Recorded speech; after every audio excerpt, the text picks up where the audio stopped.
Hello, welcome back to the Mr. Arsenal podcast for the second of three songs today. Obviously, we had Denmark versus Czech Republic earlier. Denmark have gone through. Congratulations to them, obviously, goes out to them. And what waits for them is either Ukraine or ourselves, England. As you know as well, I've been part of at Home that literally will be joined by Gary and Warren as well. Just literally, I've sent them the link. As soon as they see it, they'll be joining us soon. As soon as it's I'll bring them in. Also, as you can see, the back on briefly for this game, obviously, so we can have guests on. Still, again, I'm comfortable getting guests on. The other thing about having a complete breakdown back in the old setup as well for this watch along as well. Oh dear! So hopefully, I won't have any buffering. Yes. Oh dear, but yeah. I've even gone live and nice and early for Dave, and he's not here. Where is he? Dave, what are you doing, my friend? So I've done this. No, I'm live. Yeah, we are live. There we go. Right, yeah, Dave, my friend. I've just seen you. I've seen you come up in the chat now. But it's saying as no one's watching. That's concerning to me. There's someone in the chat and you're saying, nope, no one's there. Yeah, no problem, Charlie, my friend, no problem. I've literally just bear with me a second so I can then deal with what I've got to deal with quickly on the old live chat front side of things. 1 second, bear with me. A momento. But yes, Charlie, you've obviously seen that you know what the lineups are and all that. Do you think this is going beyond 90 minutes? And if either way, who do you think will win this? Knowing that the grand prize is Denmark at the end of it. So more. And also this stream, you get your chats to come back up on the stream as well. Whilst I sort everything else out. 1 second. Subs only. Minute. And we save. And we're back. There we go. Taib saying England to win 2-0. No, I'll fucking take it. Any sort of win I'll take. But again, I'm not doing what the media are going to do, or are doing, have been doing since Germany, and fucking going, that's it. If we win today, that's it, we're in the final. I have the utmost respect for Denmark and how they've played and how they've got to the fucking semi-final so far. I wouldn't be it past them to cause an upset on Wednesday assuming we get there as well. Oh, they'll be Croatia all over again with Denmark instead. Yay. If you know, you know. Oh, beg your pardon. If you're new to the channel, though, do subscribe. Smash the like button, share the stream around. You can only message in the live chat if you're a subscriber. Bringing in Warren now. Here we go. Warren, how you doing? Hello, buddy. How are you? Yeah, not too bad. How you doing? Yeah, not so bad, mate. Been a bit of a crazy week, so I'm rather looking forward to the football. Oh, blimey. Been that sort of week, has it? How's refereeing been?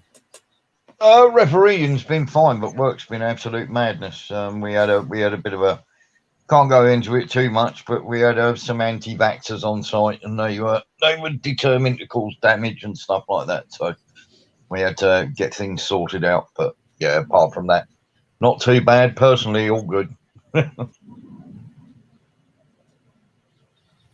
Oh dear. So what have you made of the US since I last spoke and all that, and how it's panned out? I think Italy have looked really good. I think I think is it Spinola will be a big miss for them. Yeah, I think he's been very good. I didn't, as much as okay, we got the result in the end. I was very much along the lines of the Czech Republic game, in that when Grealish was on the pitch, we looked a different side. Yes, we should 100% be over the moon at beating Germany, because we haven't done for so long. And I understand the celebrations. There's absolutely no reason why we shouldn't get to the final. Italy, Spain, I've got to say, I do fancy Italy. I think Chiellini and Bonucci at the back have been fabulous, and I don't think Spain are going to stretch them enough to show their age, if you know what I mean. But a word of warning that I think Pickford made 2 outstanding saves. Up until Grealish came on, I thought the Germans were edging it, and I was very, very nervous. And then when Grealish came on, changed the game completely. All of a sudden, he started attracting bodies to him, and everybody sort of it's coming home and this that, and the other. Let's not go jumping the gun here. It wasn't. We didn't batter a good German side. We played really well the last 25 minutes. 25 minutes we played really well. But up until then, they had the better chances. And they weren't a good German side, So, yes, I'm a little bit... and I'll tell you something now, Denmark will be no pushovers. We should get past this lot. We really should. They play out from the back quite a lot, and that gives us a chance to go and press them and try and win the ball high. And they haven't got a lot of pace in behind us, so we should. I mean, I'm expecting us to comfortably win maybe 2-3-0. But I think Denmark will be a wholly different proposition, and but there's no reason why we shouldn't reach the final. I think Denmark have got momentum because of what happened to Ericsson and that last ditch result we got through, and they're sort of sailing on the crest of a wave at the moment. So they will be difficult opposition. I fully expect us to win. We muck this up, won't be good. No, exactly. And Brownie's joined us in the chat. Oh, Brownie, the happy Welshman in the chat. I wonder why he's being so negative. Brownie. It was. It's not good question. There is a German side in rebuild, but we still had to beat them. I know, mate. But Brownie, I love you, mate. But we're not going to lose 4-0 to them, are we? Yeah. Or go out and just try and kick them because we've lost. Yeah, exactly. Let's put them up in the air. What's the thing? Going for the light. Saka picked up a knock. That's why he's not start. Otherwise, he apparently was starting today if he didn't pick up a knock yesterday. Yeah, that's so probably Sanchez probably his place. But again, like I was saying, on paper we should be winning these. We should be at this point. Yeah, but it's Southgate. I don't trust Southgate still. No, nor do I, mate, and I won't. There's absolutely no reason we shouldn't be in the final. No reason whatsoever. But I just have a feeling with Denmark that we've got to be a little bit careful. We did this in the World Cup where we're going to the final, and we didn't get there because we lost to an okay Croatia side, not brilliant. Yeah, exactly. But again, my problem is, and I've said this before, the amount of times where we've gone behind in a game.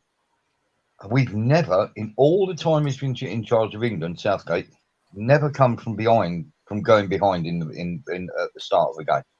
So if we concede first, he generally tends to throw people on without any real direction. You know what I mean? It's very difficult when you're set up to play really tight and cautiously and everything else. Very difficult then to change the entire mindset to go and try and win a game. You look at it at Middlesbrough, and he had some decent players at Middlesbrough. He had 70 games where he went behind. Yeah. He managed to get a draw or a win in only 6 of those games. That's 64 games where he failed to come from behind. And I'm not obviously adding in the ones where they played lots of Arsenal, United, and Chelsea. Yeah, where they conceded a last 10-minute goal or whatever. Where they had time to get back into it. And my worry is England concede or going behind. That is a huge worry for me. And I think we beat Ukraine. I don't understand Grealish not starting. I really don't. Oh no! Even though it's the BBC, they're asking the question as well. Like, and was it Shearer came back and said, "Well, clearly he doesn't trust it." Well, if you don't trust the player, then why have you picked him for the squad? Well, there was a great meme. There was a great meme going about, Ryan, wasn't there, with Grealish just about to come on, standing next to Southgate, and at the bottom of the meme, he just turned around and said, "Get me out of shit again, Jack." You know? That sort of tells you everything, doesn't it? Really, I think he's a marvelous player, and he's different.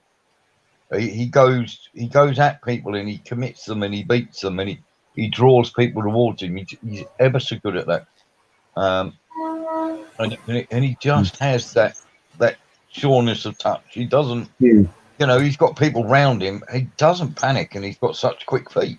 And for the life of me, I'd always play him as the centre attacking midfielder in that England side, without any doubt. Or if you don't want to play him there, play him next to Rice and let him carry the ball into the midfield, through the midfield to link it. But either one of those two positions. But for me, he's an absolute starter. Absolute starter. Yeah, 100%. And again, the irony is, going back to the last round, it's Grealish that comes on and changes the game and gets us into the goals. He's moving off the ball. Until then, mate, the Germans were had the better chances. They were edging it, and it was a very scrappy game up to that point. And we can laugh and really enjoy every single moment, of the Germans going out, which is great, and 100% all the nonsense that went with it. Evening, Russ. All that, all the fun and games of here you go. Here's your plane back. We put your towels over the backrests of the chairs and ready for the flight back. And there you go. You'll be leaving from Heathrow with a flag to the Union Jack all along it, just saying you're leaving from gate 66. All that absolutely fantastic. But let's not get too carried away.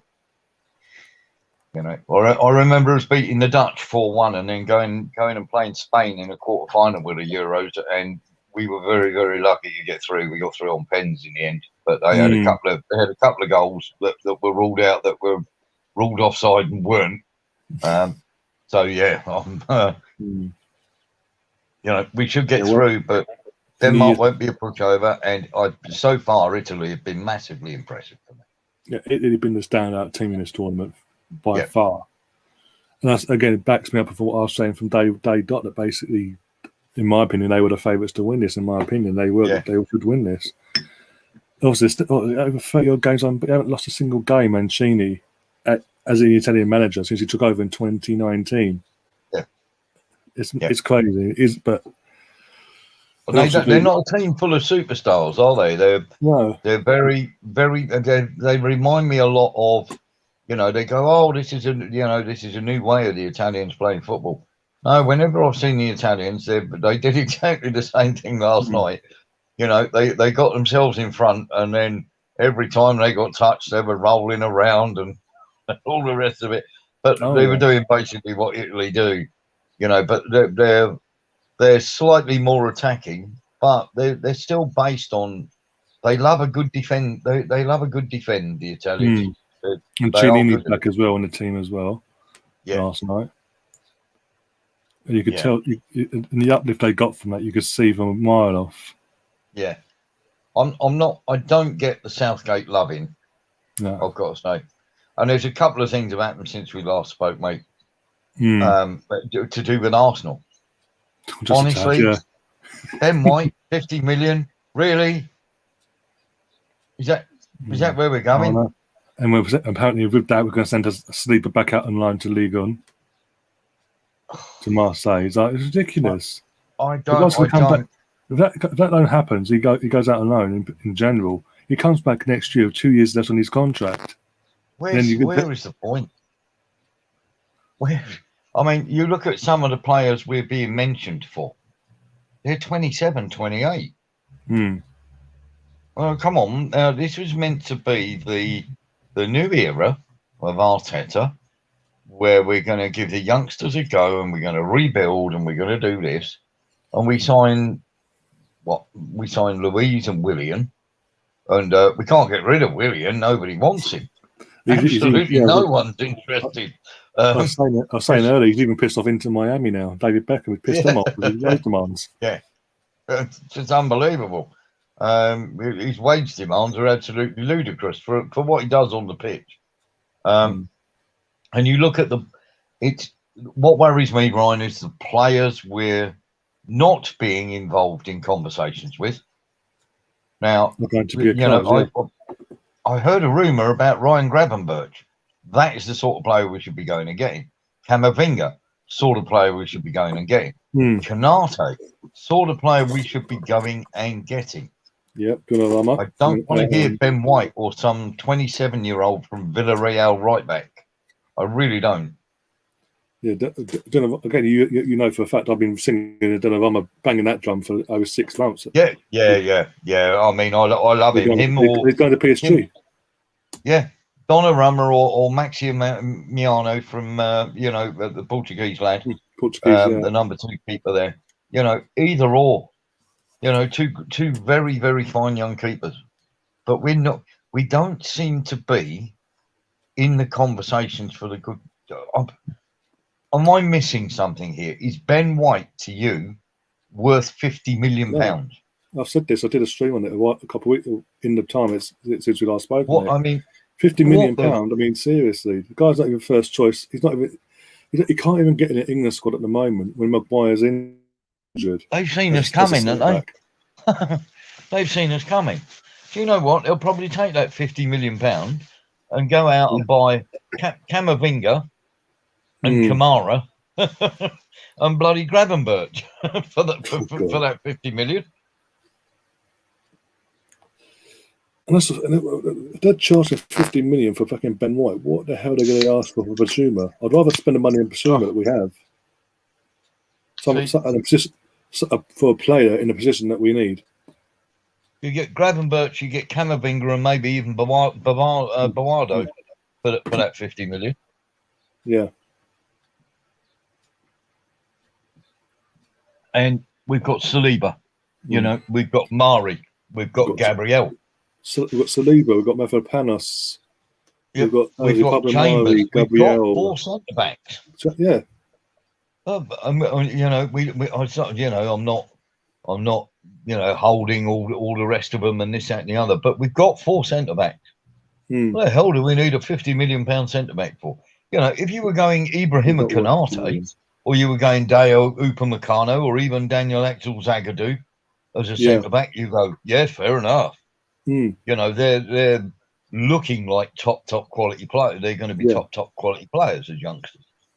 If they're brought along right. But wow, if it's not, as you said, them sort of players or a player that's actually proven at a high level that we want to be at, then if that 50 million, not fair enough. But no disrespect to Ben White, 50 million. If it's Ben White at say 25, 30 mil, you could go, you know what? Okay, you can bite the bullet really. But 50 million, 15, 20 million. Yeah, you could go. I mean, I still think he's the wrong player, even at that price. Oh no, but I'm just saying, you could sort of suck it up, basically. Yeah. You sort of go, oh, right, okay. But 50 million is outrageous. It's outrageous. I mean, and yet we're divvying over paying Ajax. Was it 7 million for their goalkeeper because of for sake of 2 months, the first 2 months of his time here. Yeah, seriously, it seems like they're doing the national anthems as well. Yeah. I mean, I don't get where it's going, mate. And I think I said this before that we will never finish fourth or better with Arteta in charge. And everything he has done since that FA Cup win is proving it the narrative Yeah. right rather than wrong. Yeah. Tell me that Ben White is going to help us get to the top of in the Champions League spots. No, imagine, Jesus Christ. I mean, if we're paying 50 million for Ben White, we probably need 500 million because this crew is just wasting money. Mm. It's a waste of money. Sorry. I know there are people out there that might really like him and this, that, and the other. It is a waste of money. But this comes down to the recruitment of the club. Yep. Still, there's a massive issue there. Okay, a player's been identified, but you don't pay over the odds to the guy, for God's sake. So, I'm not being funny. We're not turn around and go, like Liverpool got to be laughing their heads off. Ibrahim Konate is a much better central defender 35 than Ben million. White, and they got him for 15 million cheaper. Yeah. Well, when you're going to set the bar, our standard of payment is up here. Our standard of player is down there. Yeah. That's really worrying, mate. It's really worrying that we keep spunking money. I mean, we gave David Luiz and Willian, stupid money, between them, 50 million in wages. Yeah. 50 million. I mean, what was I going to say now? Sorry, mate. Wow. No, it is ridiculous. I mean, this is what I'm saying. We've got an owner at a club as well.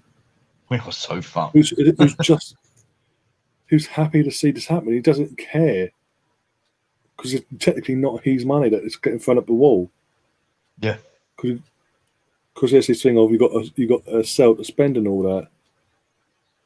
I mean, I don't know what people in the chat think, but Ben White, 50 million people. I mean, wow, that's an enormous gamble. Enormous gamble. It's just a tad, yeah. I'll see Ranieri's there watching tonight. Yeah, it's home turf, isn't it? Yeah. For him, anyway. Yeah, I'm not surprised he's there. A lovely old boy. Lovely old boy. They're playing Zinchenko in the centre of the park, I see tonight, mate. Yeah. Yeah, Rusty doesn't mince his words here. Yeah. Well, are you, Russ? For 50 million? I'm not saying he's not a decent player, mate, but are you happy at 50 million? I mean, for me, I think we're playing 30 million over the odds. What do you think? If we were paying 45, 50 million for Upamecano or Konate or Zagadou, I could go, okay. Or even, Donnarumma, I'll go, okay. No problem at all there. Even if we were spending that on Declan Rice, no problem at all there. But honestly, Ben White, he's not in the England starting lineup, for Christ's sake. Russ is saying as well, he comes next, says English premium, he's saying, and obviously he would be 25 mil from abroad. Yeah. There's that as well. I mean, because that's what I'm saying, because of the money that Man City and Chelsea have themselves as owners, their owners changed the game here in the UK. Because back then, we are on the way, by the way. But back then, literally, we could, lots of us and United could bully these Brightons and all that, the equivalent of Brighton back then, and pay literally the bare minimum. Whereas now it's just literally, we've got to pay this or else. Because Saliba, Mavropanos, Chambers, Mari, Gabriel. We've got 5 centre backs. Yeah. Plus, we've also got Holding, but I don't rate him as a centre back anyway. But you know what I mean. He's still at the club, Holding, Luiz, so yeah. We had Holding, Luiz. Unbelievable.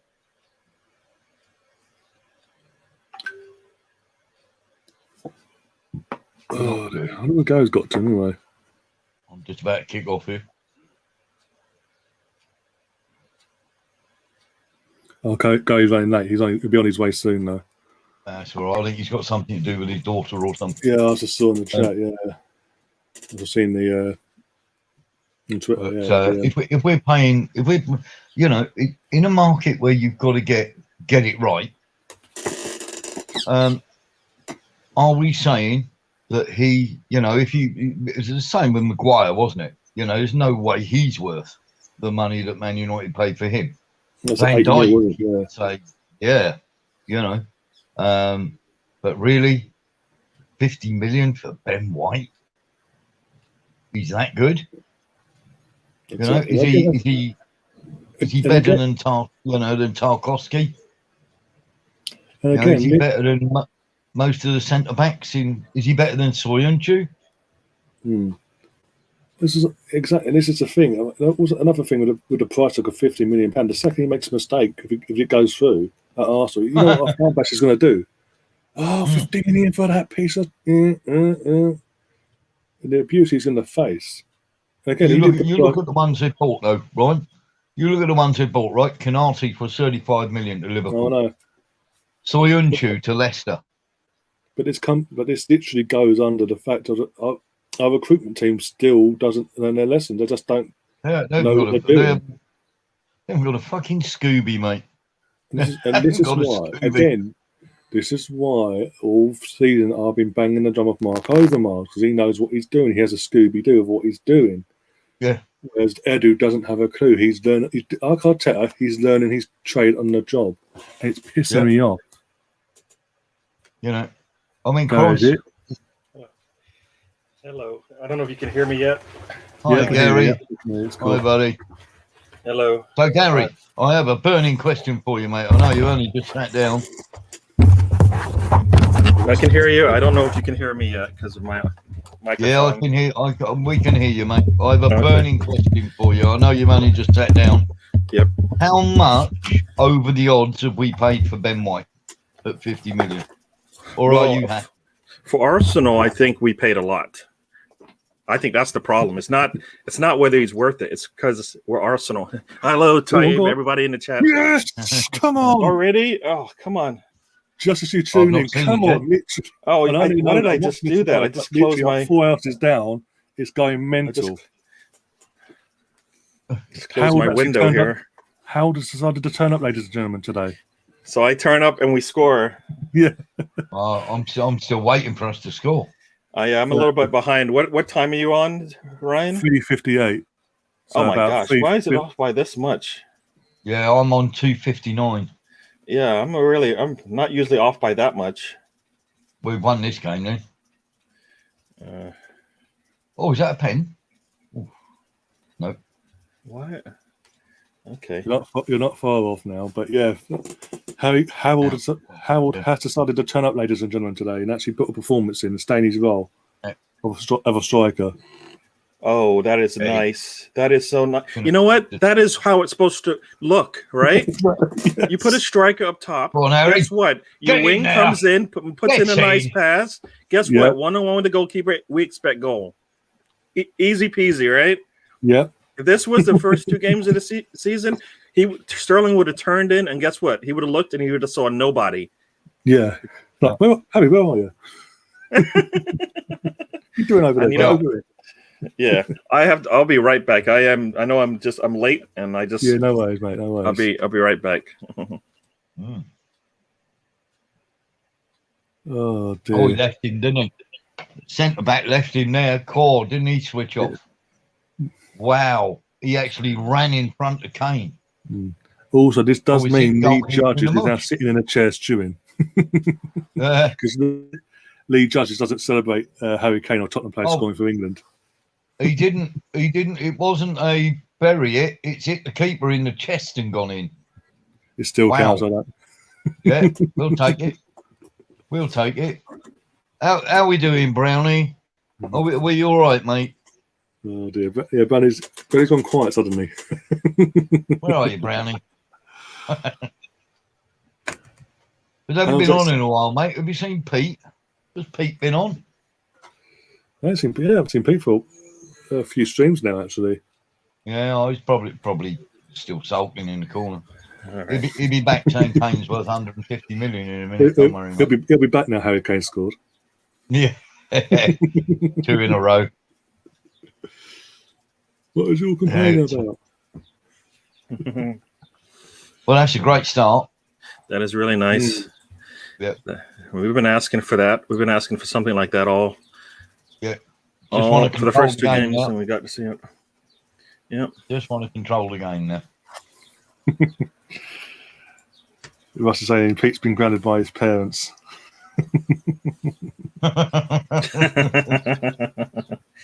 That is a problem, isn't it? When you get into trouble when you're 45 years of age and still wear tank top. Oh dear. You know what I mean? Oh, man. Don't forget your sandwiches, Peter, and wrap up warm. All right. I gotta move things around so I can look at. All right. Yeah, no. Yeah, I was all prepped and ready to go, and then I was asked to, feed my kids. Oh, God forbid. So I had Dreadful. to, How dare That's they having all to feed children. so I had to run and get that done. So Oh dear, you No, played one of a them, free but- kick, by the way. and so I might be nibbling a little bit while I watch this, but Yeah, no worries. because You're on bread and pull it. man, See, that was a pen. I was looking at it. That was a pen, you know. that's Well, what it man, looks like, right? You know. Mm. Yeah, it's a pen. I think the fact that we scored too quick made it easy for them to kind of Yeah. ignore that one, right? It's early in the Yes, game. let's Suppose you overlook don't it. want to be the cause of the No. game going a certain direction. When in fact you should be just playing the game as it is in front of you, right? Yeah, I Let the mean, kids fend for themselves. All right. that's the saying in the chat, Guy. Let the kids fend for us. Let the kids fend for themselves. Yeah, no, it's the little one. Not that she's little, but she's the little one. So Youngest. it's a lot. Yeah, you're right. So I gotta The oldest one get is some. just I gotta get little some one. brownie points though. I can't have anybody coming home going, "What happened? Oh, Dad didn't feed me." That's not. No. You got the football ahead of us. Yeah. It's one of them where you go, there's the credit card. That's the number for McDonald's. Yeah. Taco Bell, here we come. Yeah. Not the. Yeah. Oh dear. Wow. Wow. I'm looking at that. We got like 11 people almost in the box. So it's like no way they're gonna score. Yeah. Well, So- Ukraine have got to get the one thing it does make Ukraine do now is come out and play where they normally like to play out from the back and play fairly tight, don't leave any space in behind. But their centre back made a horrible decision. He came and stepped in front of Kane, Yeah. and of course, once the ball was slid in behind him, good idea, Russ. Chili cheese. Have a bit of that. Mm. Talking of that, I'll have to order some food at break at half time, I think. Yeah, Steve in the chat saying Pete got into a fight with his alter ego Jordan and lost. They were arguing about Nuno Espirito Santos. Yeah, Nuno. I'm not sure that's a good appointment. It's not the worst appointment of the It could have been worse, let's be Okay. honest. Yeah, of the year. Benitez is the worst one. that's bizarre. That'll That be- was just. That'll be done in 6 months. Having worked in Liverpool for 5 years, and especially when Benitez was up there and some of the things he said, not Yeah, just that are reported in the press, but Everton- no way Everton will the will Everton talk about fans it, will not have a bar of him. No, It doesn't matter how good he or how well he does. I know. They will not have a bar of him. Literally knowing a few Everton fans doing what obviously these football channels and all that. I speak to him off there privately and all that. That's what he said because of what he said in the past and more recently. If you read last season, about Yeah. Everton being a small club and not ambitious enough, this, that, and the other. Yep. That's what he said. Literally, the second things go wrong for him at the start of the season, one little thing, that's it. The whole fan Oh, base they'll will be after him, be on his back. They'll be after him. Because let's face it, you know, old matey boy Ancelotti, he didn't pull up any trees, did he? Let's face it. You know, started out well, but faded really badly. And really quickly as well. Yeah. And I'm sorry, Benitez, you know, I've got to say that it's not going to be Benitez. I can't see it lasting more than 6 months. I really can't. They don't. The people who are not from that area or live in that area, trust me, the feeling between Liverpool and Everton, they just don't get it. And anybody from outside, Liverpool's like its own insular city. And all sorts of stuff that goes on in Liverpool doesn't make it into the papers, and it doesn't leak out the city. But I'm telling you now, absolutely no way will the Everton fans ever borrow Benitez. Not a chance. He won the Champions League with Liverpool. Yeah. People outside of Liverpool have got no idea how much that burns, because there's a lot of what they call bitter blues, or they call them bitter blues. The red half of the city calls them bitter blues. Yeah. But the blue half of the city still blames Liverpool for Heysel and when they won the league of not being able to compete in the European Cup because of the ban for 3 years. And that still rankles with them. You know, it really does still rankle with them. And no way that Champions League, or missing out on the Champions League or the European Cup as it was then, still rankles with them a lot. It's not that the City didn't come together after that, but they saw Heysel as, you know, it ruined their chances when they had the best side they'd had in years. And Liverpool fans tend to call them bitter blues. But, you know, the fact that anybody then goes and wins the European Cup with Liverpool, people just don't get it. They don't get the city and how divided it is on that one issue. It's only that one issue, but it is very, very divisive up there. Yeah, Frank is in the chat as well. So he says, actually for a while, thanks, so big up yourself. If England win the Euros, everyone will get an OBE and some will even get knighted. Oh, no, not Sir Gareth Southgate, please. Oh, my fucking life. Oh. What's worse, Sir Gareth Southgate or Sir Harold Kane? Oh, mate. Can you imagine that? Sir Gareth Gobshite. Oh, God. Oh. That'd be like putting an outside toilet on an Aston Martin, wouldn't it? Honestly.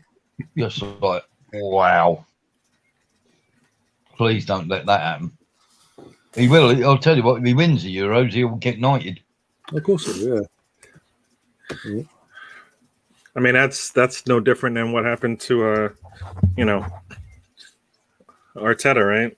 I mean, came in, won, you know, even though I think Southgate's been kind of, you know, failing as far as everybody else is concerned for a while. Yeah. Just takes that one blip, you know, and then he can live on that for the rest of his time. Yeah. Oh, yeah. It's all gravy after that, isn't it? You know. And then you know, has a couple of bad results, quits as manager, and then, you know, next thing you know, Sir Gareth Southgate is your regular TV pundit for the rest of his life. Got a job for life. Or worse, he takes over from Gary Lineker and all the punditry stuff in Match Today. Yeah. As a switch off. Nope. I'll find the highlights elsewhere. Thank you very much. That'd be great, wouldn't it? We have to put up with his back of the spoon face the rest of our lives. Jesus. Don't hold back. No, mate. He's got to be one of the luckiest England managers ever. When you consider the draw he had in the World Cup and what's happened here. Panned out here, yeah. Oh, but my God, there are England managers out there who would have killed for that sort of draw. You know. Oh, that's the difference, right? It's like you know, the Chelsea team fully stocked, ready to go. Just needs a manager to get them over the line. Yeah, you know? Yeah, exactly that. Just you can't, like right now, unless I'm missing something. This is a good time for England, right? In terms of the players that they have, the talent that they have coming up. right? I mean, Absolutely. And the draws we've had in the last 2 years, Hmm. you know, you look at the World Cup, Panama City, Sweden, yeah. Colombia, and we were lucky to get out of that against Colombia. Really lucky. You know, we eventually won it on penalties, but there was only one side was going to win it in extra time. And then, of course, we thought, you know, we've only got to beat Croatia and we're playing France in the final. But, of course, we didn't get anywhere near to them, did we? You know, Croatia turned us over royally. And that's my worry for Denmark. You know, I think we beat this lot 2-3-0 tonight. I really do. I said that at the start. Sorry, just saying that. Obviously, since we've gone 1-0 up, we have allowed Ukraine all the ball, basically. We just sat back and let them all the ball. So that's concerning for me. It's like we've gone 1-0 up. He wants to defend a 1-0 lead now. Yeah. You saw that little loss of concentration from Stones and Maguire, right? Yeah. The ball goes straight out of bounds. It's like Maguire's like, were you passing that to me? Yeah. What are you doing that for? You crazy fool. The old Manchester divide again there. See, look at this. It's just like falling asleep at the wheel, as I call it. I mean, he just basically just set them up. Really, who is that? Who is that made that pass? I can't even, is that Kyle Walker? Yeah. Was it Walker? All right. That's a couple of minutes of real sloppiness so far, isn't it? Yeah. Yeah, that was a really bad pass. It's like, you know, fail going forward, right? You want to make your mistakes going backwards. That could happen. You know, these aren't a great side. Again, Ukraine aren't a great side. We should be beating them 2 or 3-0. They're pretty. Don't get me wrong. They're well organised and they've got 1 or 2 players that might cause you a problem if they can get on the ball enough. Like Zinchenko plays okay. I think he's pretty decent when he plays in the centre of the midfield. Oh, Nuno, Everton, yeah, Frankie, Everton Benitez won't last 6 months, mate. No way will that last more than 6 months. Everton fans, the moment he loses a game, they'll be all over him. He'll get on as well there as he did at Chelsea.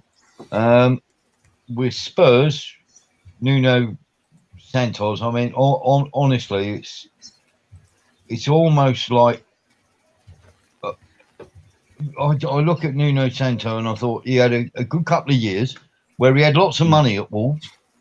And the first season did really well.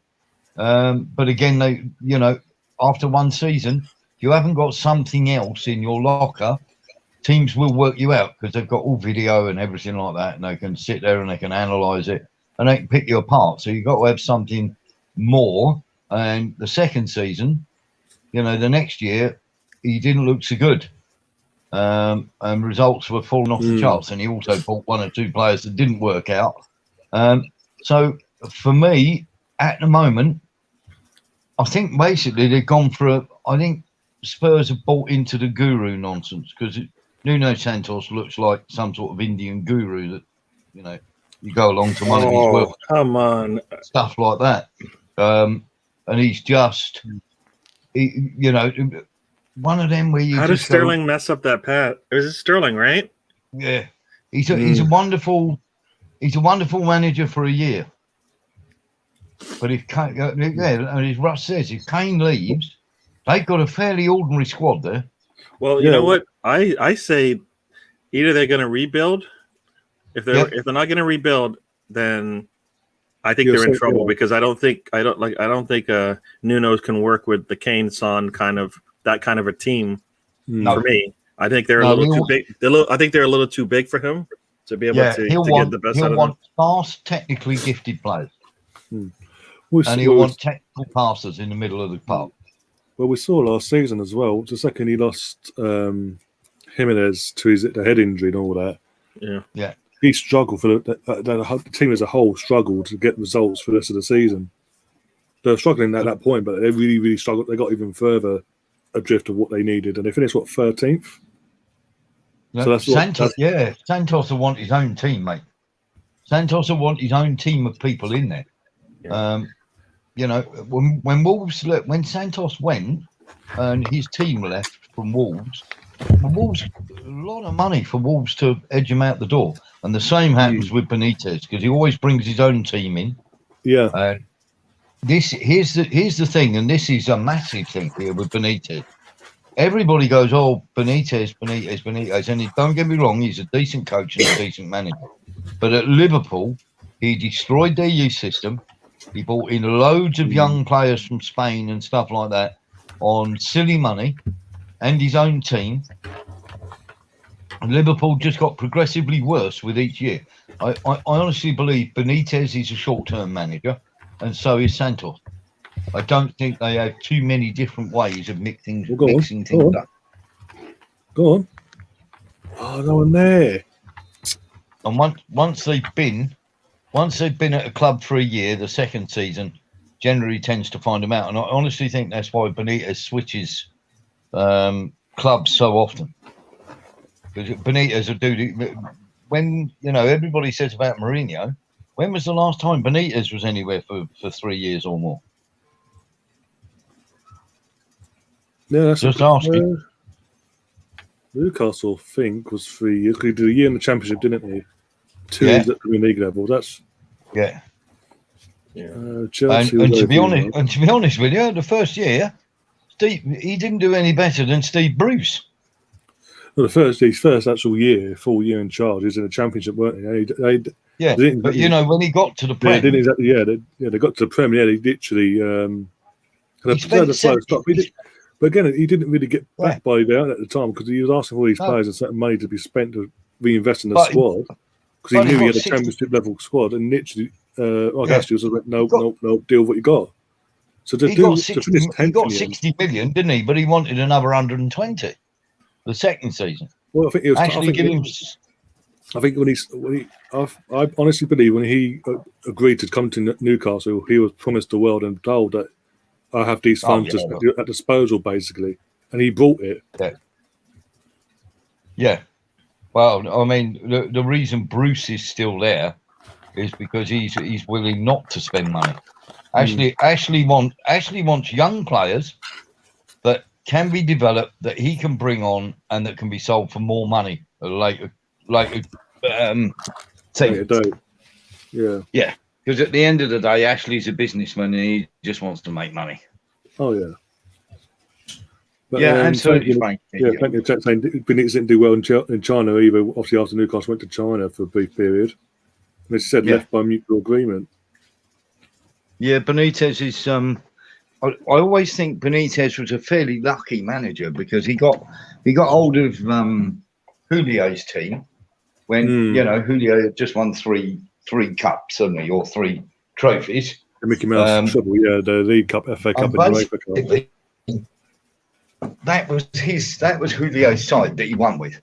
Igor Bišćan had only ever bought for Champions League games. And he got through. But you look at him then he finished second. He spent that money on Mascherano and Torres, and then he finished second that year where Fergie got into his head. And he reached the final the following year, which they lost. And then what happened after that was each year with Benitez, he went semi-final, quarter-final. So he didn't improve them. No. I was up there at the time. And I remember it really, really well because he started bringing in kids like Mickey Roque and people like this from Spain, and he was paying 3 million and 4 million and 4.8 million and 5.2 million for all these Spanish kids who just went absolutely nowhere. Look at he must have spent 100 million on rubbish. I think, what was it, in 2005?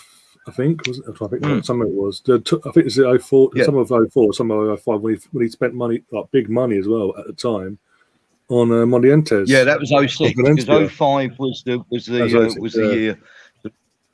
Because I was working up behind a bar. I was managing a pub in Liverpool, and that was the year they won. Yeah. I always remember it because that was the year that England won the Ashes for the first time in a long, long time. And it was after that all of a sudden he started spending. He bought Torres, he bought Mascherano, but he bought some absolute donkeys. He bought Andros Dosena. They used to call him Dossa the Totter because he was absolutely one of the most hopeless fullbacks you've ever seen. And he bought this guy. He bought he bought Cisse. Silly money. Yeah. Djilbre Cisse. He bought.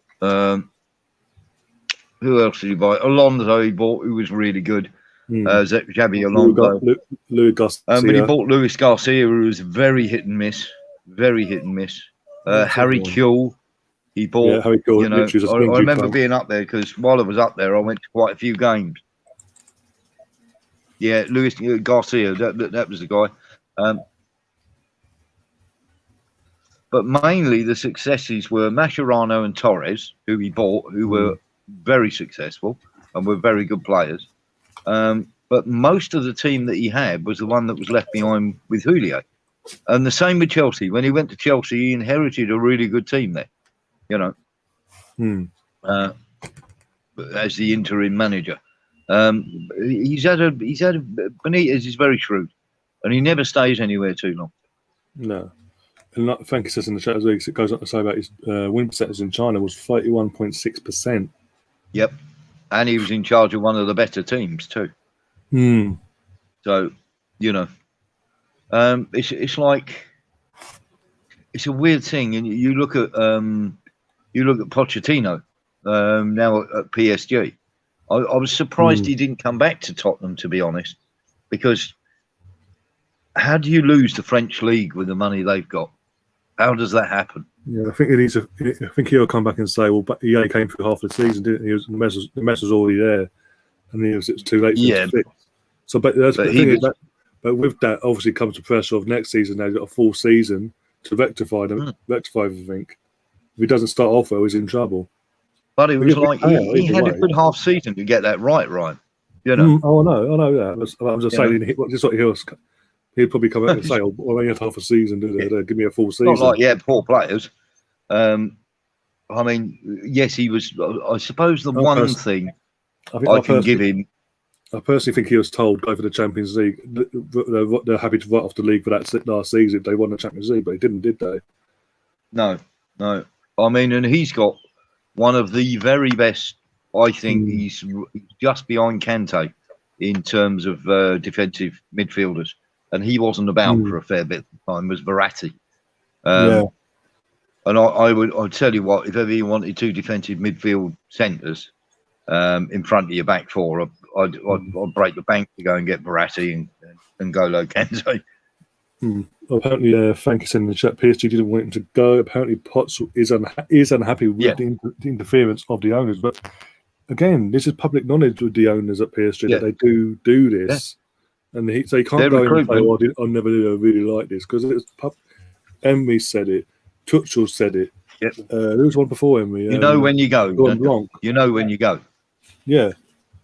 You know, they've all said the same. If you go there, you know that you're just going to be given players. Yeah. So you can't really go into it going, "Oh, I never knew they were acting like this." It's naive. That's very, very naive. If he wants what to say leave, you, Gary? What's that? What say you? No, I mean, PSG sounds like they always seem to have all the players. I don't think anybody's ever said, you know what, they don't have a team that can go out there and win the Champions League. I mean, when is the last time you looked at the squad and said, you know what, with all the players they got, I think it's going to be a struggle. So, and you got to find a way to win with your best players, right? You've got Mbappe there. You've got Verratti. I'm thinking of the wrong team. Sorry, wrong team. But you've got it's PSG. Yeah, sorry. You've got enough up top to where at least if that's what your strength is, then that's what's going to get you there, right? A lot of teams have the midfield. A lot of teams have the back line that's strong, but they have it pretty good at the top, and they get nullified all the time. As we do. Yeah. Yep. And you got to figure out how best not to get in that situation, right? Put your players in positions where you know what. It doesn't matter what they do. We got better players, right? At some point, the talent of your players has got to show through no matter what, right? Yeah, if you match them for work rate and commitment and effort, then your talent will show through. Hmm. You know, So, I mean, I get the point where the teams kind of getting their fingers wet, getting their hands dirty, and they probably don't need to, but you still have quality players coming in. They're going out there getting named players every time. You got to get them to play, especially in the big games, right? That's when you realize, what? That's when you're supposed to get your coaching in, right? I mean, it's all right to win like the French league, but if you go to Champions League where everybody, the best of the best are there, that's when your coaching has to be the. I think they missed a trick, PSG. I mean, when Chelsea were about to change managers, when Lampard was failing and Kante wasn't getting in the starting lineup, if I'd have been PSG, I'd have been after him like a shot. You know what I mean? And there you go. Your best player turns up. And in the Champions League final, I thought Kante was absolutely outstanding. You've on the show. He dictated who won that final. Yeah. Get him and play him alongside Verratti, and you're solid at the back, and you can just let your attacking players go and play. Imagine that. We could have had that as well if we went for Ivan Gazidis doing what he did at the last minute and fucking that deal up with Leicester City. Fucking stat deal made rubbish. I mean, there's a player, for instance, when he was sold from Leicester. Why weren't we having him? You look at what he went for, and you sort of. I know it's a different role, but you look at that and go, surely 50 million would have been better spent elsewhere rather than Ben White. We've got 4 or 5 centre backs who, with a couple of decent holding midfielders in front of them, Mings and Stones ain't the best centre back pairing, but with Rice and Phillips in front of them, they look world beaters. You get that part of the pitch sorted out, and you give your back four some protection, and the world's your oyster then. I mean, England, by the way, going back to the game as well, just catch everyone up. England had a chance to go 10 up and they fluffed it. Oh, here we go. Scott's in the chat as well. Go eat your friends in the chat. You want to give him a virtual punch? Yeah, there's Scott. Oh, dear. How you doing, buddy? Mate, Scott's obviously not he's live as well, doing his thing as well. If you haven't already, go and subscribe to his channel as well. One thing you can't do on this channel, you can do on his channel at the moment, is virtual betting. And he's lost a lot. If he is a bookie, he'll have lost a lot of money in this tournament. That's all I'm saying. I've got to say, I have done fairly well on cards. I've been betting this tournament on yellow cards per game, and I'm very nicely up, thanks to the indiscretions of quite a few players. Russ, it's too late. You've already subscribed, so unless you unsubscribe and resubscribe, I don't know if that'll work.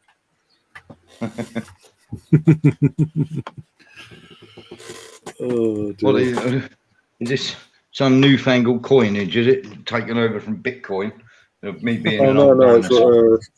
It's a thing that's got obviously the red cannon. Scott does on his channel. Basically, it's a bit of like virtual messing up, virtual gaming, like virtual betting. Sorry, so it's not real money. It's basically you subscribe, obviously 100 virtual coins and this, that, and the other. Every time he goes live, the longer you're on there, you add more to it and all that malarkey. And obviously with certain watch-alongs like this and all that in the Arsenal games, he'll get the odds for you, and you get to pick a win, draw, or a winner or a draw basically over 90 minutes. And if it comes in, you obviously based on the odds, depends on what you get back. Okay, and so it's virtual betting. Yeah, virtual. Yeah, nothing. So you're not playing with any cash. No. Do you get any cash at the end of it? You'd have to ask Scott. I don't know. One of them with a person with the most virtual coins at the end of the year gets a £50 bonus or something. We've got to have one of them, haven't we? I'll have 100 virtual coins, buddy. if that's all right. I'll have 100 virtual coins on Arsenal to concede 10 goals, at least 10 goals this season, playing out from the back. If they're having goal. Oh God. That's another reason why going back to Arsenal briefly for a second. That's another reason why we have to get rid of Leno and get a better goalkeeper in that is comfortable playing out from the back. Because that cost us a lot last season. I don't care what anyone says. Leno's like a 5-year-old, isn't he, trying to kick it? Oh dear. You know, if he really wants to screw things up, why doesn't he just play Runnison? You know, and save the money. Oh, no. I mean, I know you can't. Nobody's that bad. To go, nobody's that bad to do it twice. Gary, see, now I'm not being funny, Gary. Whoever picked Runnison is fired. Yeah, well, he is not around anymore, anyways, right? No, So, I mean that is your life, your professional life is on the line when you pick someone like him. Yeah. As a backup goalkeeper. Yeah, especially after you had Emmy and you could have had Emmy sitting there as your backup. Regardless, I understand he would have been upset and all of that, but that's what that's where you went, right? He said, "No, Emmy, you're gone. So we're going to bring in another goalkeeper." Brought in Narson and said, and initially it was like he wasn't going to be our second goalkeeper anyways, which is interesting. So why don't you get the second one first before you get the fifth, right? Absolutely. I mean, he was absolutely hopeless, wasn't he? Just like you really feel, Gary. Oh, something like that. Come on. Oh, that's the same. Do you think we'll change to 5 at the back? I hope not. Really no, mate. No. Southgate, it'll be 7 at the back. Well, I mean, they have so many players back now, and it's not mad. It doesn't. You think like changing the formation is going to make a difference?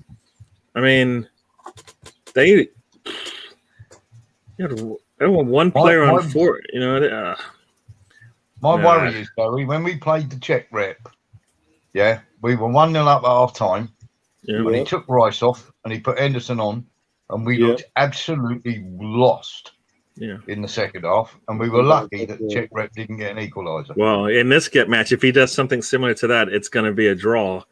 You know, because the way they're playing after they got that score is as if, you know what, we're going to shut it down. We can win 1-0, and it's like, that's like once again, that's like, you know, you taking your strengths and you kind of nullifying them, right?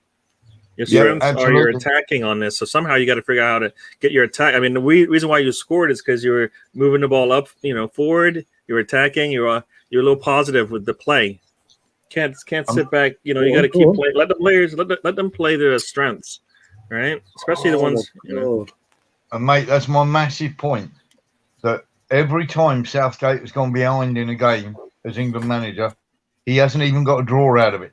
He's lost every one. So God forbid if we ever go behind in a game. Right, Cheddars. You know, if we go behind in a game, he doesn't know how to get back into it. That's a major, major worry for me.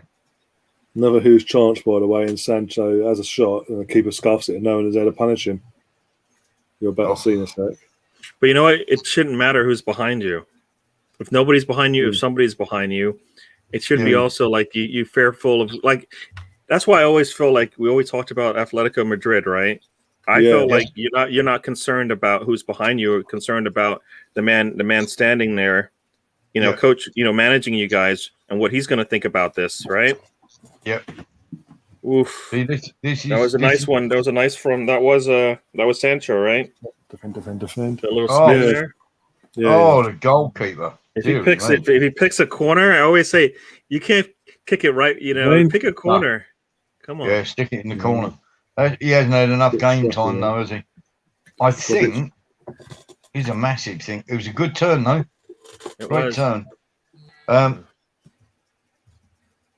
it's a massive thing that I don't want to see us I don't want to see us go behind in any game because I'm very, very fearful. And only the tournament, you know, will bear that out as we go. Yeah. Mm. Well, I mean, we The may one- not concede and go Yeah. behind at all, but yeah. I honestly believe, Gary, and I'm going to say this, and I've said it right at the start, if we go behind in any game, the semi-final or the final, Mm. we'll lose.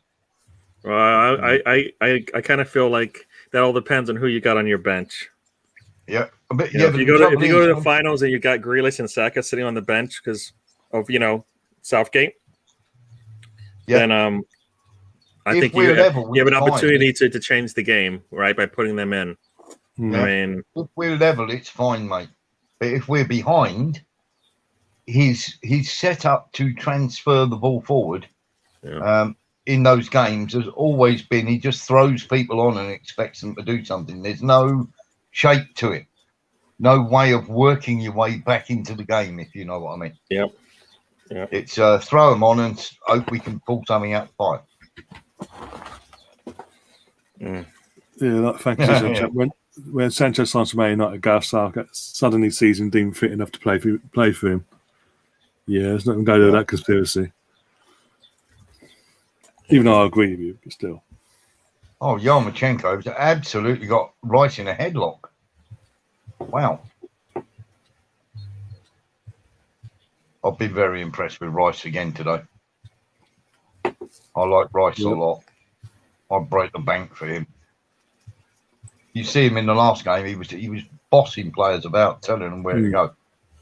You know, go here, do this, pass there. I like him a lot. He's a natural leader. I'm surprised that there's no real talk of him actually going to a bigger, with all due respect to West Ham, a bigger club. I'll break the bank for him. After Kante and Verratti, I think he's probably the third best central defensive midfielder out there. Really do. Who was that? Declan Rice. Okay. Declan, yeah. I was so impressed. Well, I watched him. I spent the whole game just watching him. Having it on the cam and just watching him what he was doing. Brilliant, absolutely brilliant. Do you think part of that is how he's playing with the West Ham, the way it's set up in the West Ham? As much as you think of all those names in the middle of the park for them. I mean, right? Yeah. I mean, if he goes to another team and he's not playing alongside, was it Souček is right there with next to him, right, or around him? So and Souček isn't. Wait, did they get knocked out today? They did, right? Yeah, and he's playing with a bloody head, right? So so it's like I mean, even when he's alongside Phillips and with the England back four in the game against Germany, you could see him pointing and saying to people, "Go there, do this." Not very, very, very, very confident, very strong in his belief of his own ability. Yeah. I mean, there's 8 English players in the box, and I think 3 or 4 yellow shirts, and it's as if that we've got it's like a magnet, and we're just can't get anywhere close to that ball. I mean, that's I mean, hot potato, isn't it? Yeah. You can see them; they're all starting to get a little bit on edge, eggy at each other. Yeah. Because really, having scored after 3 or 4 minutes, you go, come on, let's bury these. Yeah. Exactly. Let's go in at half time, 3-0 up with this game put to bed so we can just coast the second half. Yes. But nothing. If anything. No, they kind of, it seemed like they were content with what they got. And it's like, you know what? Into the gel, into the gel. Did they not watch the round of 16? I mean, 3 teams had 2-goal leads with 10 minutes left, and it didn't matter. They were still under pressure. I'll tell you something now. 3 minutes injury time. If it ends up winning, I still think we'll win 2 or 3-0. I think we might bring Grealish on later on. But if we go out to Ukraine on penalties or something like that, my God. Yeah, I mean, you'd just be, wouldn't you? The sense of disappointment. Could he survive that? Probably Well, because he but beat he's- Germany. But he survived. Well, he going was out gonna get a to- contract a day or so ago. So Yeah. I'll be surprised that no matter what he does, if people are already reporting that, it's not going to matter what he does, right? They wouldn't even be discussing it. If they said, you know what, you got to win the Euros or get into the finals for you to, to get this contract. I think it's those conversations weren't or didn't happen. So I find it Yeah. staggering that he's getting one. I can't believe they're giving him a contract, yeah. an extended one. I really can't. Oh, Well, you got, at least No, Southgate no got one Cheddars. tournament. Do you really trust him, Cheddars? Are you a big fan? Or he's just being controversial.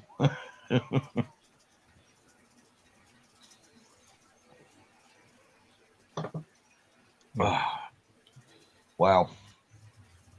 Yeah. The idea that they'll give Southgate an extended contract is slightly troubling. I think Southgate's an international Arteta. South Teta. yeah. Jesus Christ. South Teta or Argate.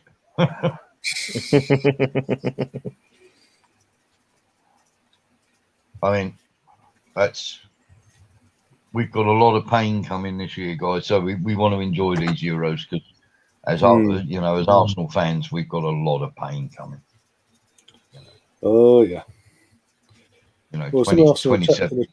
Someone was asking in the stream in the previous stream earlier, that if obviously Arteta is to give, doesn't work out, he does get sacked at the start of the season, whatever, a few games in, whatever it may be. Who's out there to come in and replace him? Allegri's now back at Juventus. Well, I mean, like I said, I don't think with that in mind, there's probably they're going to give him what he needs, right?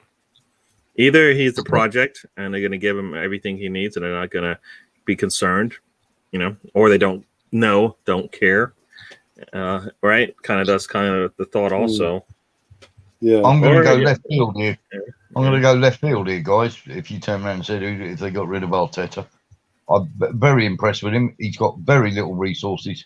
And don't get me wrong, he isn't the greatest manager yet, but I'd like to see what he could do with better players and money, and a bit of money behind him. I'd go for Potter at Brighton. I'll be happy with Potter. Or even Bielsa from Leeds. Yeah, fucking Bielsa. Imagine Bielsa at VAR players. Jesus Christ. Mm. You'd kill him after 2 minutes. Yeah. But I think he's exactly the sort of manager we need. It's sort of Bielsa it's my way or the highway, isn't it? Yeah, half time was just gone, by the way, so still 1-0 England, and yeah. Apart from going 1-0 up, hasn't been very exhilarating, so to say. Well, this game is playing into Ukraine's hand. They're not out of it. No. And they've had actually the most, I think, they've been the most threatening, right? I don't think England's had little spurts here and there, but it's been constant defense from the English in the last 30 minutes of this half. And it's like, wait a second, who's got, it should be the other way around. I mean, I don't know. I mean, okay, we're going clean sheet, and clean sheets are great. Don't get me wrong, but it's almost like watching the Arsenal of the old days, isn't it, under George Graham? Well, are you comparing their back line to what you're seeing right now? No, I'm just going. We get 1-0 up, and then we just defend like crazy. Oh, okay, all right. No, I think they had a really strong. Used to sing 1-0 to the Arsenal, knowing full well that the other team were never going to score. They score. I don't think it looked like that. I'm sorry, I'm pointing to the screen. I don't think it looked like that when it was 1-0 to the Arsenal, where you had them they're still getting opportunities.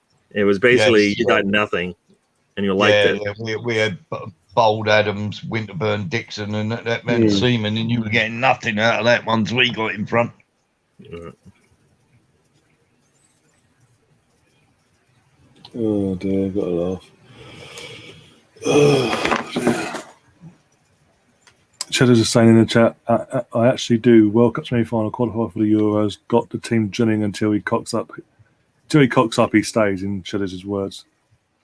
Croatia. What does that look like? Not winning this, I'm assuming. Because he's failing up right now, as far as a lot of people are concerned, right? I mean, we're looking at it. Should it be this? Should they be struggling in this match? The way it looks to me, it looks like they're struggling to me.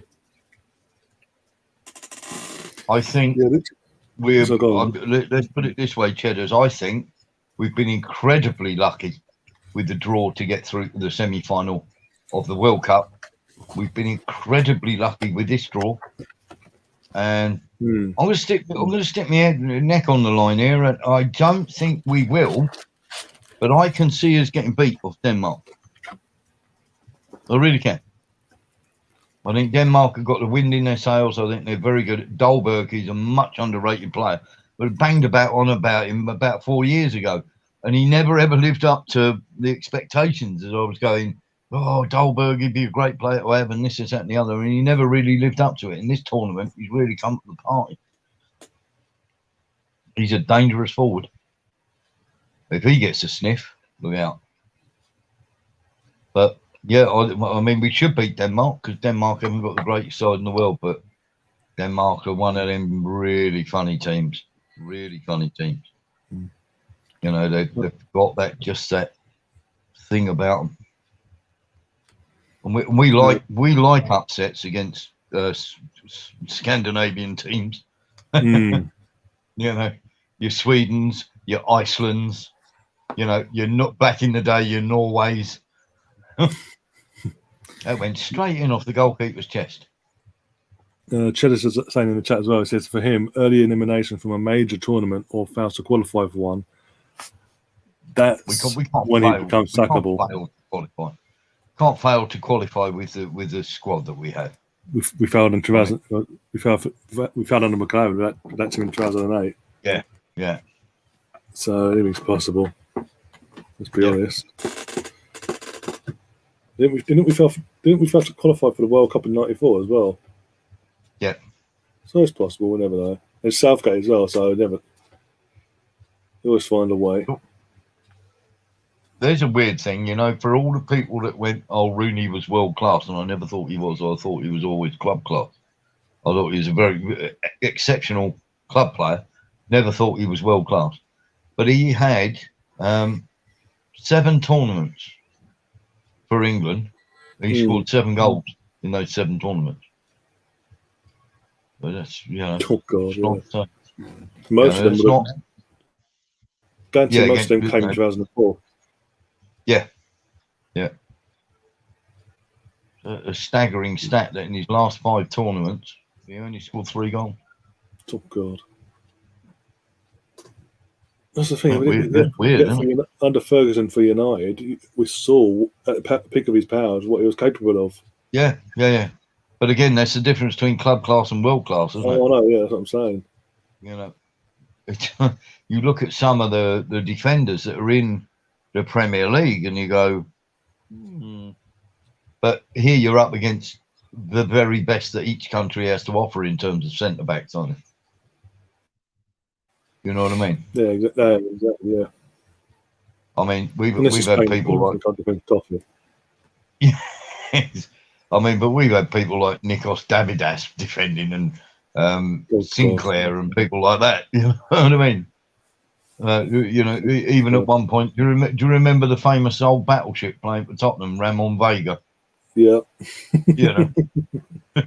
So the turning circle of an aircraft carrier.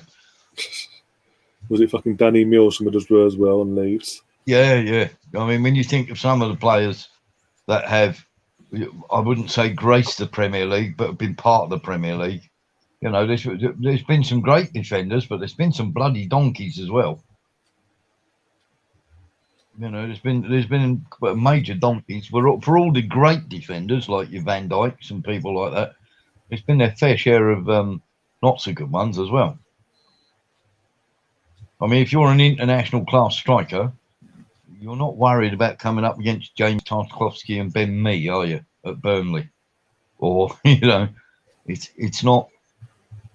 Even at Leicester, Soyuncu's good, but Wes Morgan, Johnny Evans. if you're an Yeah. international world-class striker, you're thinking, I'm in here today, aren't you? I would have thought. Yeah, You exactly. know, Newcastle's defenders, Shah and Lascelles. You're like, okay, happy days. We're not blessed. What I'm telling you is we're not blessed with the greatest defending talent in the English divisions.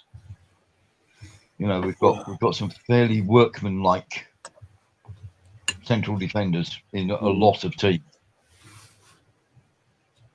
Yeah, because certain clubs have certain owners that like to sort of do the cheapskate route and pay for the bog standard basically and try and get the best out of them that way. Yeah. Where's Morgan actually left City now? He's a free agent now. I think he has now. I think he's retired now, but We're retired, one of the two. Yeah. Yeah. Not sure. I think he's retired. But what a great servant he was for them. And the best of luck to him as well. Him and Kasper Schmeichel got that. They got pretty much.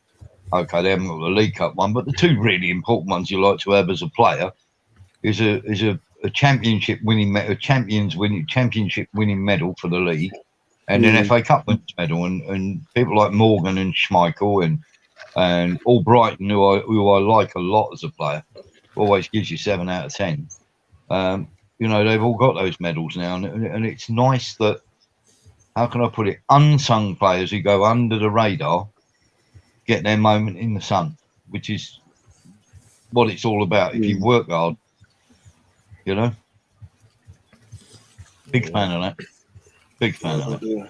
Yeah, well, I mean that's the difference, between the teams that are at least at the top is that they can play. You got 11 players out there playing together, and you can tell the ones that don't because they're the ones dropping and going up and down the table. And they throw their toys out the pram, and the managers are always getting. Now you see, I always think there's good managers out there, and unless if the players are not having a bar of him, it doesn't matter how good a manager you are, you're absolutely finished. And with some players, you get 2 coaching sessions when you turn up as a manager, and they go, "Oh no, I don't fancy him," and that's it. You're done. And there's far too much power now with the players instead of gone are the old-fashioned. I mean, Kante must be an absolute dream to manage. I'm talking about players that are a dream to manage. They know you're a fairly decent coach. They're willing to listen, and they go out there and they do their very best to put your plan into place. And those sort of players, people like N'Golo Kante, who turns up to work in a bloody Mini. You know what I mean? These sort of people. That's the mentality. That's when people talk about a footballer, right? What does a footballer look like, and how do they play? How do they carry themselves? Exactly. They look like a Conte. They look when they're young. They look like a Saka, right? They just want to play football. Just get me on the field, right? Conte goes about his business every day. You don't hear anything from him. Everybody else is going crazy around there. But I mean, like just the way he carries himself on the field, right? You probably don't know that they're winning or losing when you look at him, but he's working hard. It seemed to me, anyways.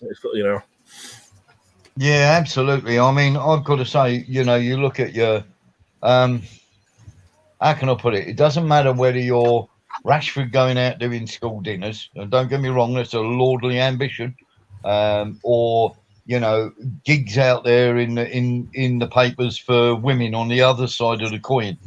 Leave the media crap alone and get on with your job. Because your job is what pays the rent. And at the end of the day, it doesn't matter what team you support. We all know that if we have a player who works his socks off for the club, we've got one at Arsenal, Chambers, very rarely puts a foot wrong, works really, really hard at his game. He's never in the bloody media spotlight or anything like that. He just does his very best with the talent that he's got, which isn't phenomenal, but he's decent and he works bloody hard, and he gives you, he always gives you 7 out of 10. He never lets you down.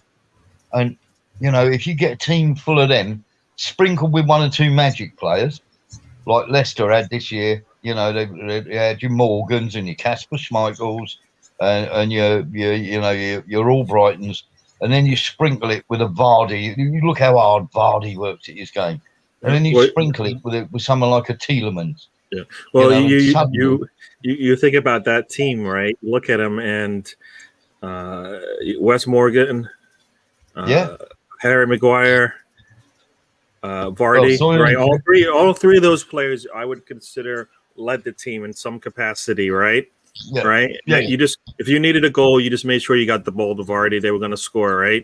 Your defense was solid from the back. You had, Wes Morgan and Harry Maguire there, backing up and everything in the middle. And you had a young Conte, right, still coming into his own, probably learning. Conte and Drinkwater.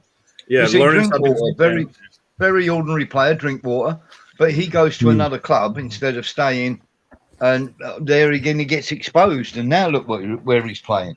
But at Leicester, he did a hell of a job. Yeah. Well, it's part system, but it's also part players around you, right? Yeah. I mean, and also inner as well, inside you. Yeah. You suddenly think about it, drop off 2%. I was gonna say, like Ronaldo can go anywhere. He's gonna be a good player, but is he gonna be able to win everything? And it's been proven that no, just because you can go to any team, you can build them up a little bit. It doesn't mean you're going to get across the line, and that's what he showed this year, right? And even more so, that Gary, is an absolutely brilliant point, because even more so, when you look at so people go in Guardiola, and I know I'll come back to him, but he is my favourite pastime. Guardiola, and then you go Messi, and you go, well, hang on, how many Champions Leagues have Guardiola and Messi won without Iniesta and Xavi there? None. So how much Iniesta and Xavi worth? Never mind what Messi was worth. How much was Iniesta and Xavi worth? All three of them work together, right? They all kind of. I mean, that's the thing. It's got to be the right chemistry, right? Yeah. So Absolutely. Because I feel like Messi is going to be able to bring out the best in others, because they do have to think about what's going on in front of them, right? So for me, that's it. Kind of comes, Messi gives you the numbers all day, but then he makes it easy for everybody around him to get better as well. I don't know about his leadership qualities, Messi, in that sense, but I believe that team had many leaders on it, right? Right, and Iniesta and all of them. I think they had a lot of players that would lead, not only by example, but they're vocal. There's a lot of communication going on there. Same thing with Real Madrid when Ronaldo was there, right? That team was just full chock of players that basically are, they're all type A players, right? But my point there, Gary, it's absolutely right. But how much was Iniesta and Xavi worth if Messi and Guardiola have done nothing since they've retired in terms of winning the Champions League?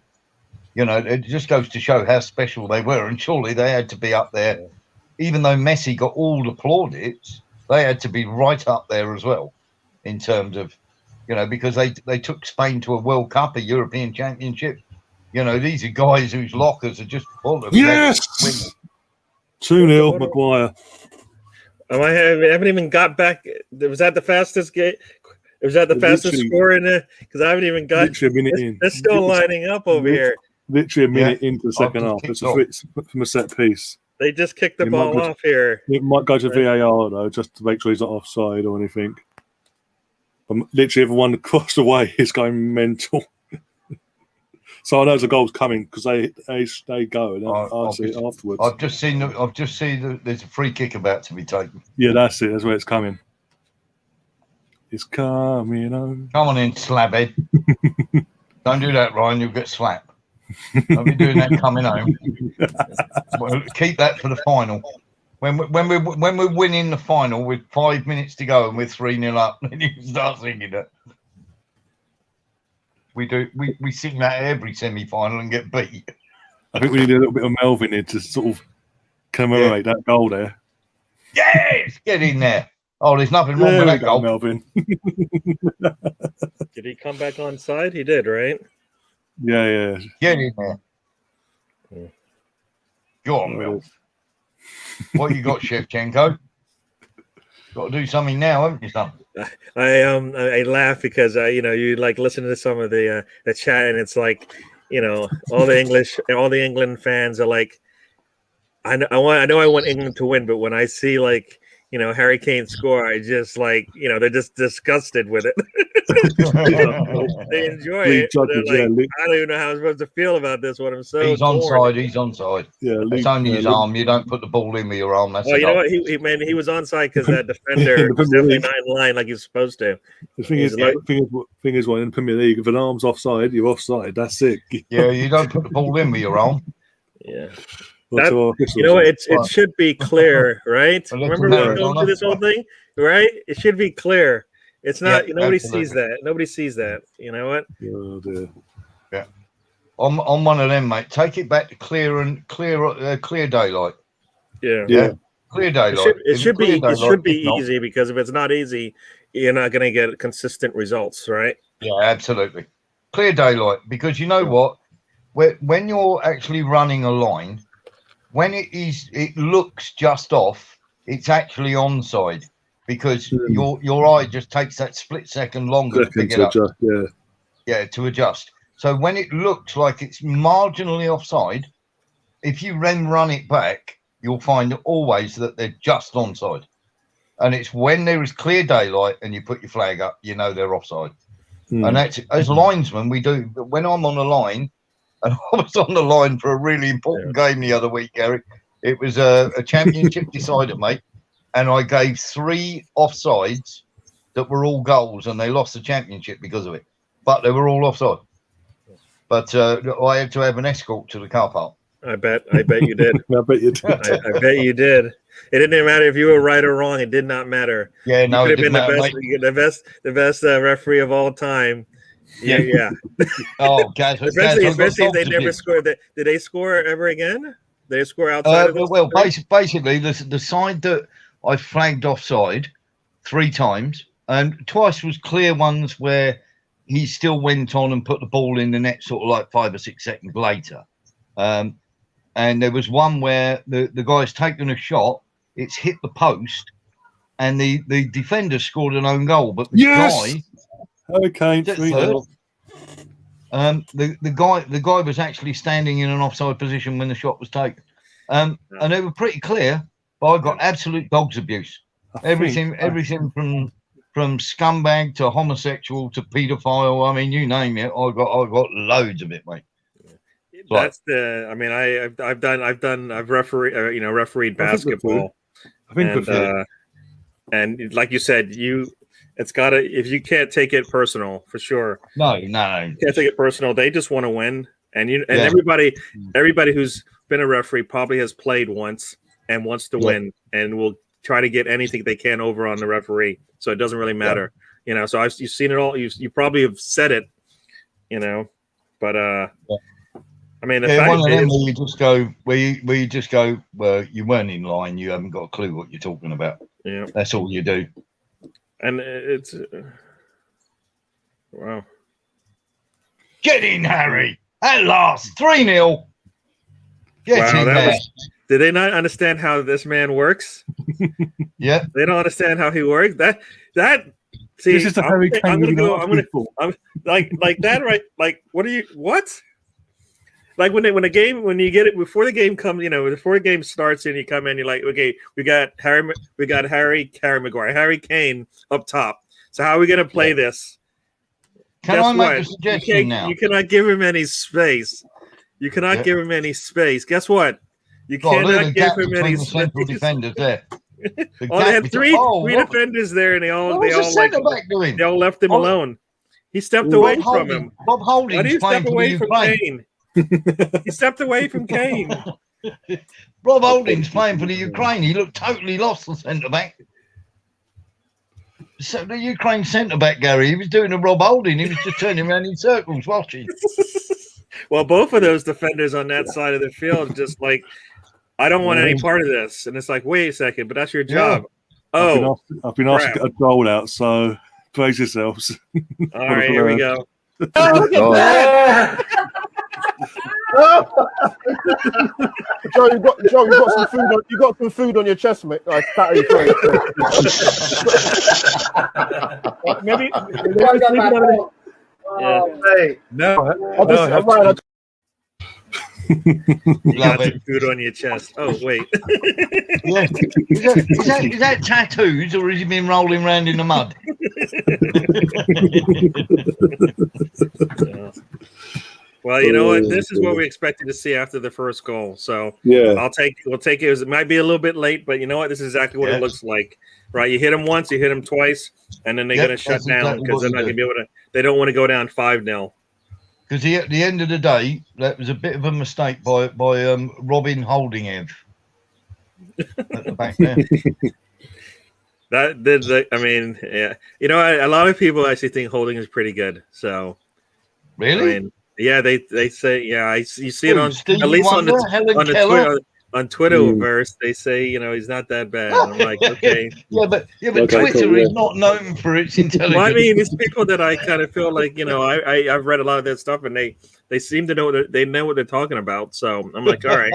I don't.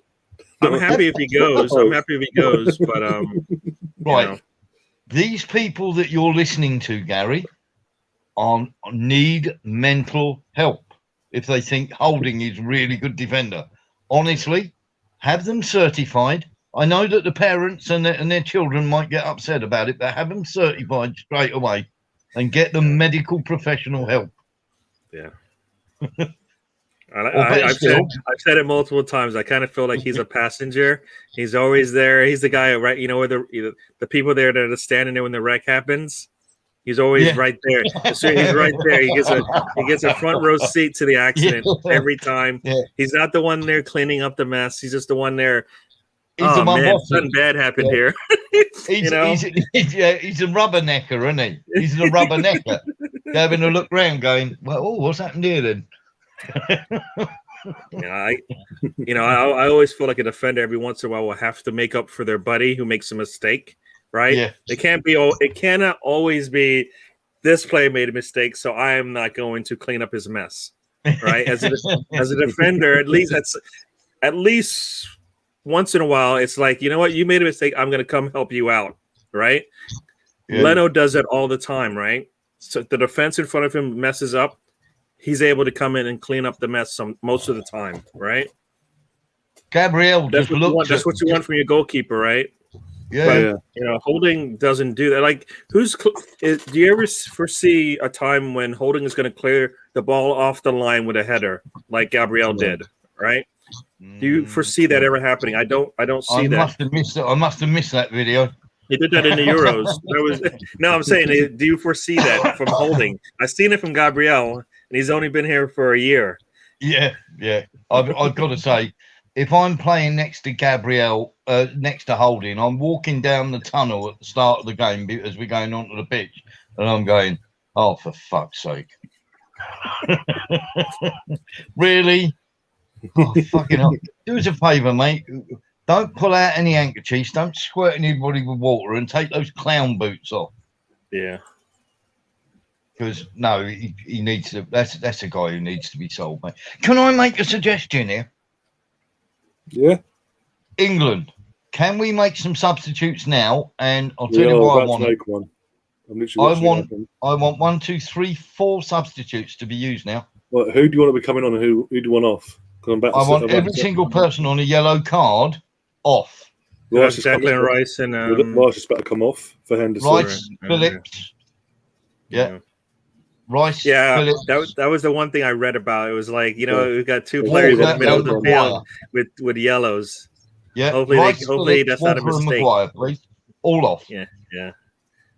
And there's no reason for Maguire to get a yellow in this match, right? Even Yeah, I you don't know, think it's Maguire. I know, but that's what I'm saying. There should be no reason for him No. to even come close to getting a yellow. Yeah. But You let's have them off anyway, just in case. Just in case, yeah. Just He's in supposed to be case. like a leader and a captain and all that kind Yeah. of stuff, right? He's probably just below the other Harry, right? In terms of like leader on this team. Yeah, I know, but mate, come on. You know, we've got centre back there. We've got Mings. Bring Mings on alongside Stones. Yeah. Take Walker off and put Reece James I on. say bring in Grealish, let Harry get his third goal, and Yeah. then walk him off. Yeah. Yeah. Get right. Bring Henderson on for Rice. Then take Phillips off. Bring Grealish on and let Grealish go further forward. Yeah. Henderson has come on for Rice, which is that's only something made, but obviously, Yeah. Yeah. I get what you're saying. I totally agree with because I don't want a fucking Gascoigne situation from 1990. No, You don't exactly want that. yeah. Anybody who's smart goes, this game is dead as long as you don't do something utterly stupid. This game is dead. Don't risk it. Don't risk it. I mean, I'm all for now going utterly defensive and just closing the shop now. Yeah. You know, because if you do get a calamity and you do concede one, you're not going to concede three. No way. Yeah, this game. I mean, this game should get really boring because it's dead. you know it's gonna get really. It should get really boring. And anytime we touch the ball, we're just gonna put more pressure on them, and they're gonna have to throw numbers inside that box. Yeah, So, exactly. You probably get fourth on the breakaway if you bring Grealish on. But you bring Grealish on after 70 minutes, but get the people who are on yellow cards like Phillips off the park. Someone just tweeted out on Twitter, by the way, Amanda, the Princess Guna, who said Harry Kane's first trophy could possibly be with England. You couldn't get more Spursy than that, and then pissing herself off. But literally, I mean, obviously, linked a massive link to Man City. Imagine literally, obviously, winning this if it happens. I don't think he's talking rubbish. The person who's put out Twitter is talking his rubbish. First game for Man City will be against Tottenham. Yeah. Mate, he's talking rubbish, by the way, about Harry Kane. First trophy he'll ever win will be with England. He won Millwall Young Player of the Year when he was on loan there. Did I see something people put in their trophy cabinet when they bring friends over? They go, look at this here.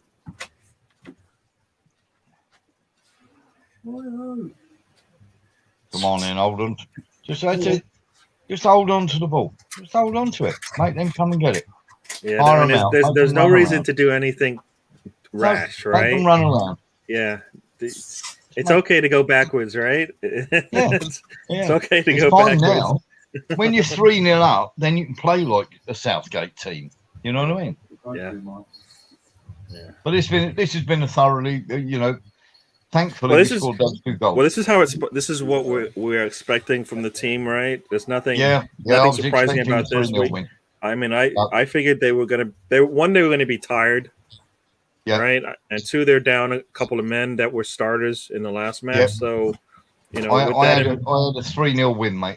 That's what when we were doing the predictions before. I went, we're going to win this comfortably. Yeah. Oh, look at this! The man, he's got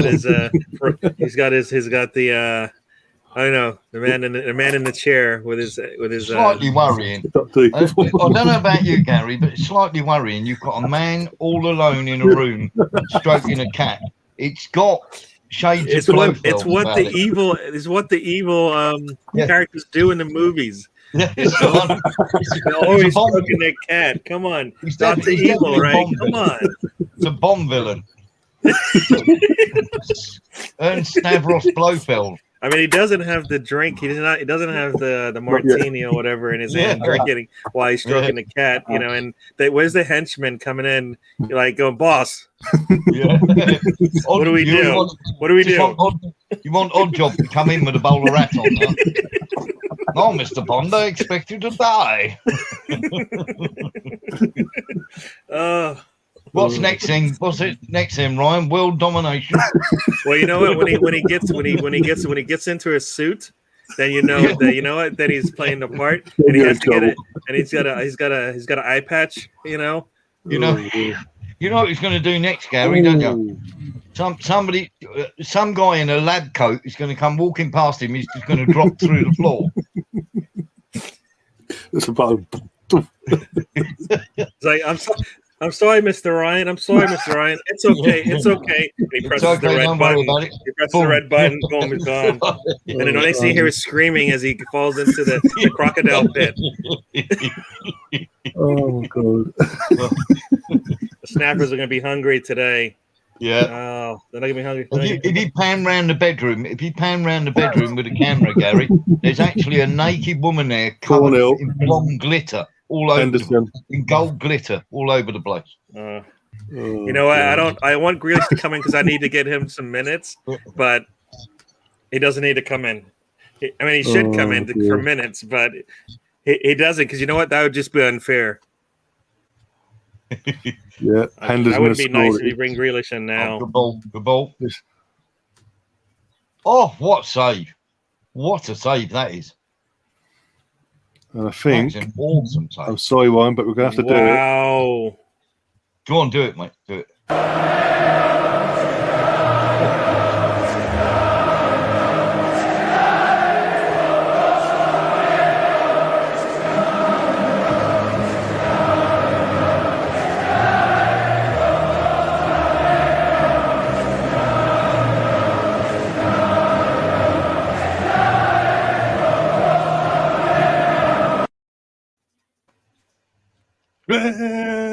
Even one believes in it.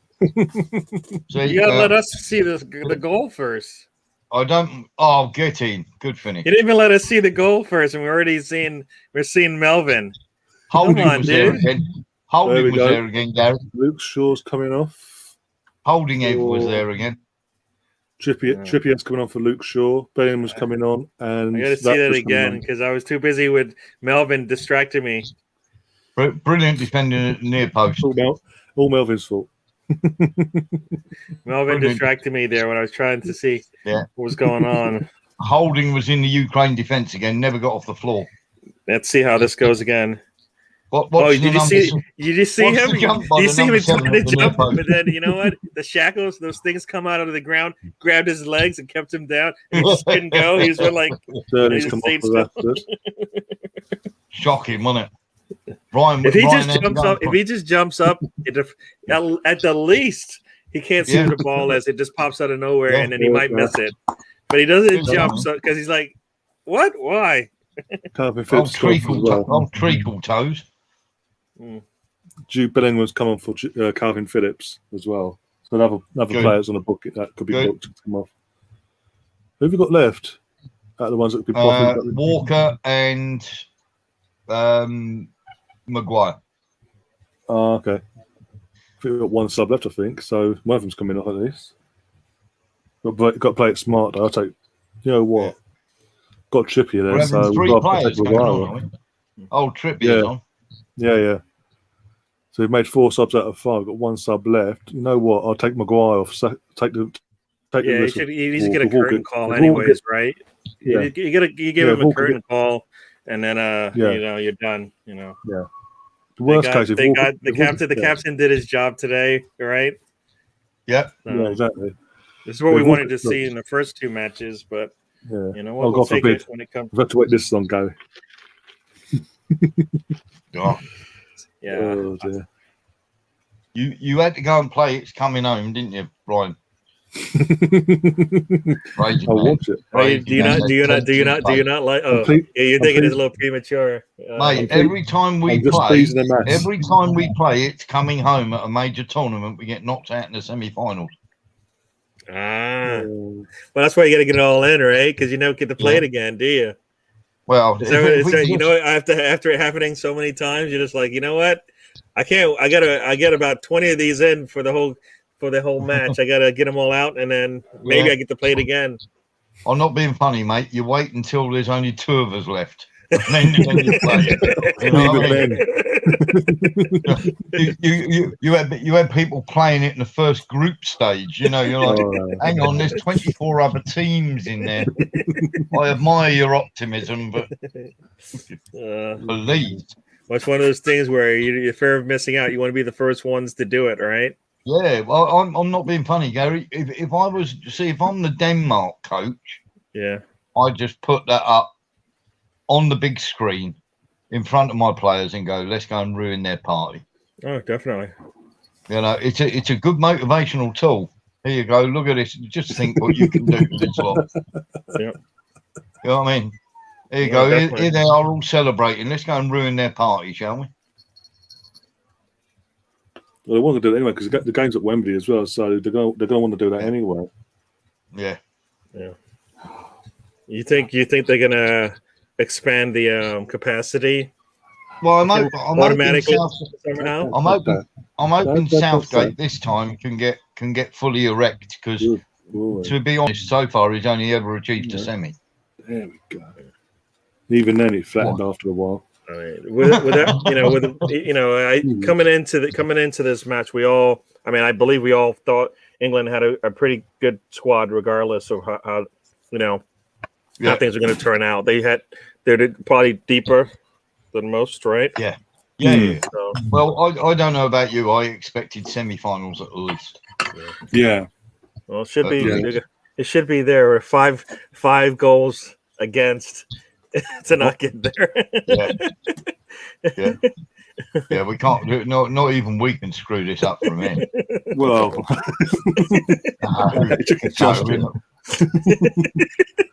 You forget who's at the wheel. yeah. You forget who's at the wheel. Yeah, it's not so much that we've got Southgate at the wheel; it's the fact that there's about 11 Rob Holdings playing for Ukraine. That's they might score on themselves again, right? Yeah. Oh man. Well, if all we've got to do is get a corner because their feet are in treacle, aren't they? They can't jump. That definitely looked like it. It definitely looked like that. Yeah, I think jumping's been outlawed in Ukraine. They're going to do the Rob Holding the defending school. Yeah, I'm gonna blame that on the extra 30 minutes that they had to play in the last match. Yeah. Their legs are heavy. I mean, the legs are heavy. I think they did pretty well to keep it scoreless for the last 40 minutes of that first half. Yeah. And do you know something I found when I was playing at a really competitive level? When you get extra time like that, it's not so much the tiredness in the legs, it's the tiredness in the head that you get mentally very drained. Very drained. Well, I mean, well, that's why in the second half it looks this bad, right? Because it was mentally they were strong for 45 minutes. They'll take a 1-0 deficit and then the going second into one half. went in, and that was it. They were done. Yeah.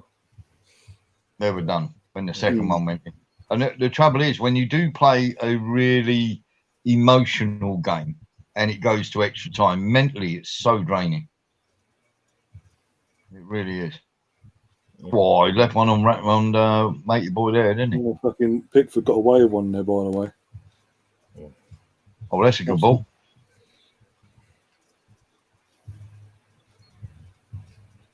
Go on, then. Oh, Rashford, that was weak. Yeah, I mean, it's almost like the only thing that you have to do is try to score when you're in. Oh my gosh! Oh, nice one. God, what? Good slice. Oh my God! What the? You're catching up now. You're catching up.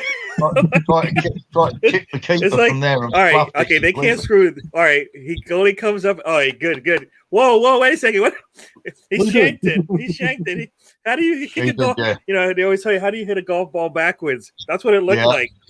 That was basically like me trying to play golf. He shanked that ball. It went backwards. Oh my! That was absolutely abysmal. Ryan, I'll be back in 5 minutes, mate. If I don't order my dinner, I'm not going to get it. I'll be back in 5 minutes, chaps. All right, we'll see you in a little bit. And then there was wow. I guess I agree with Russ on that one. Pickford, what the world are you doing? Yeah, exactly. I was waiting for you to both catch up. I'm here, thank you. Then I'm like, okay, he cleared it. Wait, he did not clear it. He did not clear it. Oh dear, yeah. Fucking hell, talk about fucking swinging a miss. Wow. That's one of those where you gotta, I mean, how in the world did they give? you're up 4-0. Why are they able to make that run on you on your back line like that? No idea. You know what I mean? Like that's like the one thing you can't do at this point in the match is be able to give away that kind of a run, get run at like that, Ooh. right? Kane's going off. Yeah, I think. Warren's going to get Count. food. So unless his neighbors are the ones giving him the food, I think nothing's Harry going on Kane's there. been taken off with a standing ovation by the looks of it. And Calvert-Lewin's yeah. making the first appearance. Woohoo! So Calvert-Lewin can play for England. He's allowed to play and put on the old white shirt. So here's a question then. So is Foden not in the plans going forward, you think? Or I think at start the tournament, I think he was, but obviously the performances didn't do but any is that could that be favours. because of the players he was playing with? I think so, yeah. But I'm just saying, with Southgate's mindset, out of the players that we were questioning, he's the one that he deems easy to drop because he can't drop his captain, as we've mentioned before. Yeah. He won't drop Sterling for ego reasons. And yeah, it is bizarre, but I don't. But as a starting 11 player, I don't think he is part of the plans going forward.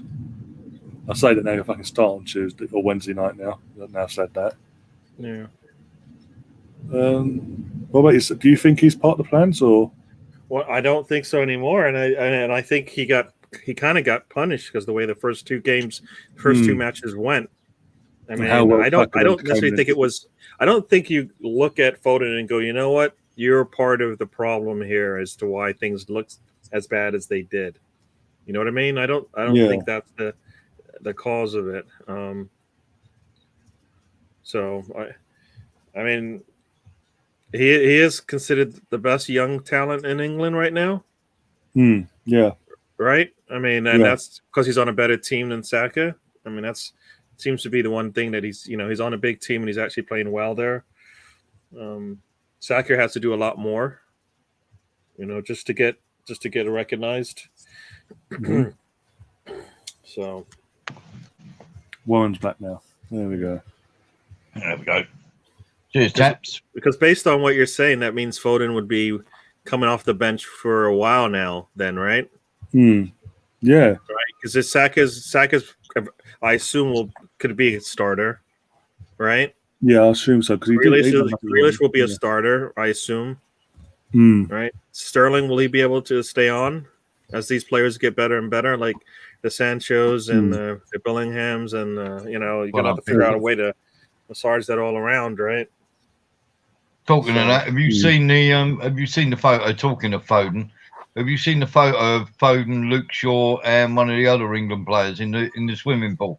Yeah. So there's Saka and Foden and it says Saka and who was the other one? Saka and Luke Shaw enjoying some time in the swimming pool with Miley Cyrus. Oh, that's right. That's right.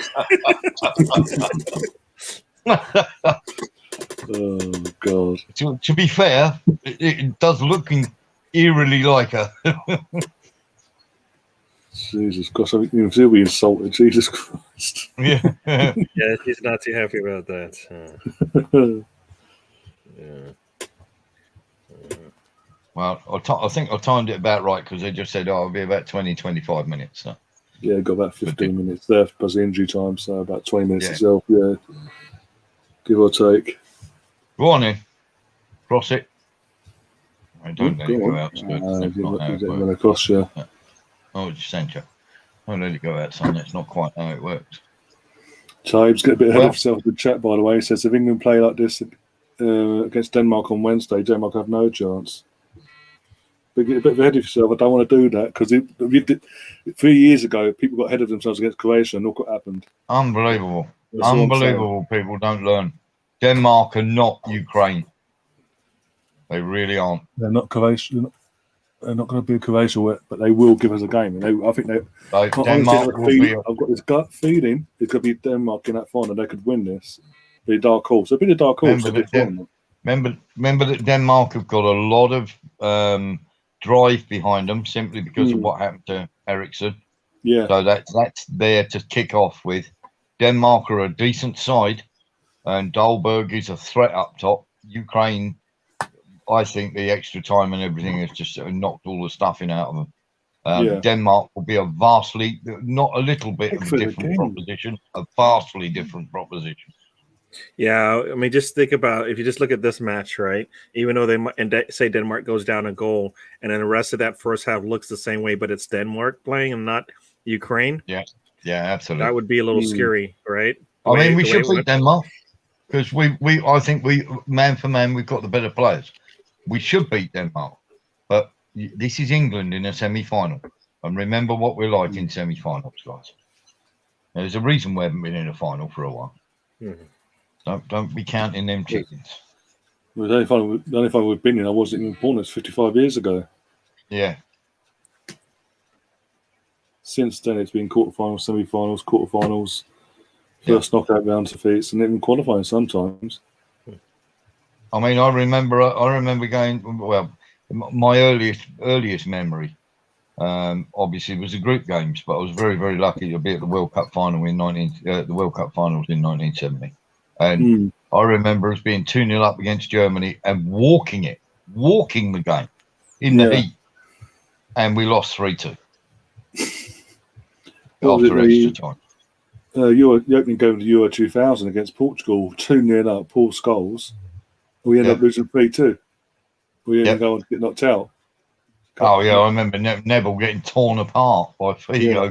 Fucking Romania as well. And the team that knocked us out. I remember that. And then, of course, there's the semi-finals against the Germans and then the semi-finals against Croatia. So, and of course, the quarter-final against Portugal when Rooney got himself sent off like a bellend. It's just weird because, as we've said before, the Portugal team that 1-0 to the US last time out were nowhere near the standard of that Portugal team 2000. The 2000's Portugal, Rui Costa, Luis Figo. Yeah, what a team that was. It's just mad how many top quality players, world-class players they had. Rui Costa was unbelievable. He was so much better than people gave him credit for. It all went to Figo and the other players, the marquee players. Rui Costa, what a player he was. And Rui Costa played in a very, very good AC Milan side as well. Yes. As I said, he doesn't get... Because he wasn't an all-conquering Madrid in the early 2000s, he doesn't get that credit, no. No, he was a marvellous player. Marvellous player. Oh, bloody hell, the Ukraine have woken up. That'll teach you for giving us no points at the Eurovision Song Contest, you kids. This is your punishment. How dare you? Take a 4-0 hammering. Take that home with you. You got one more chance. If you fuck up again next year, we'll do it again to you next year in the World Cup in the winter. I mean, it used to be a little bit political, the Eurovision Song Contest, but it's just become total politics, isn't it? It doesn't matter how good or bad your song is. If the rest of Europe seems to be annoyed at you, you're taking it in the arse. It's as simple as that. We've literally in the recent years put the likes of Blue forward to represent the UK. And still they can't get a point. Still got nothing. Literally come away not nil point. Mate, honestly, you could put Oasis out there and we still wouldn't get a point.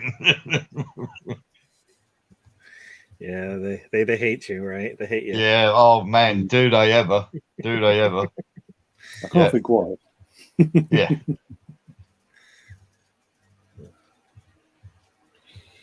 Oh dear. Do you know what I'd do? Do you know what I'd actually do to really upset them at the Eurovision?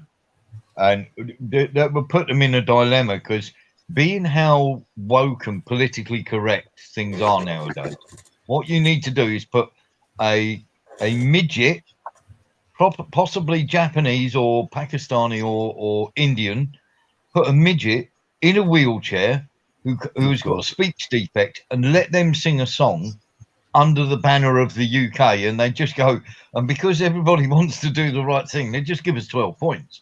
We'd win it hands down. Do you know what I mean? They'd be going, don't want to give them points because they're England, but we can't not give them any points because look. We look like absolute dickheads. Yeah. Yeah, we look like we look like horrible people if we don't give them points. We win it hands down then. Oh dear. Vass is in the chat, by the way, saying that for him, Shaw is a man of match for him. Do you agree, or do you think someone else? He's got a point. He's got a point. But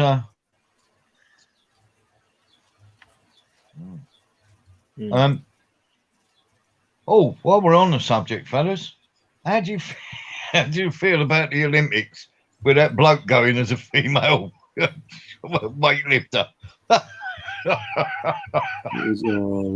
Don't. That is sensational, isn't it? He's lifting twice as much as the women. I can't wait. See, how far is this madness going to go? We've got Wimbledon on at the moment, right? Mm-hmm. What happens now?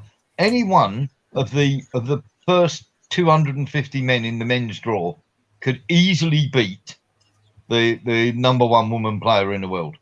How long before somebody goes, "Oh no, I'd like to be a Wimbledon champion"? Some bloke, and he goes, I'm now going to identify as a woman and enter the women's draw at Wimbledon and wallop the competition off the court. You know what I mean? How long before that happened? Seriously.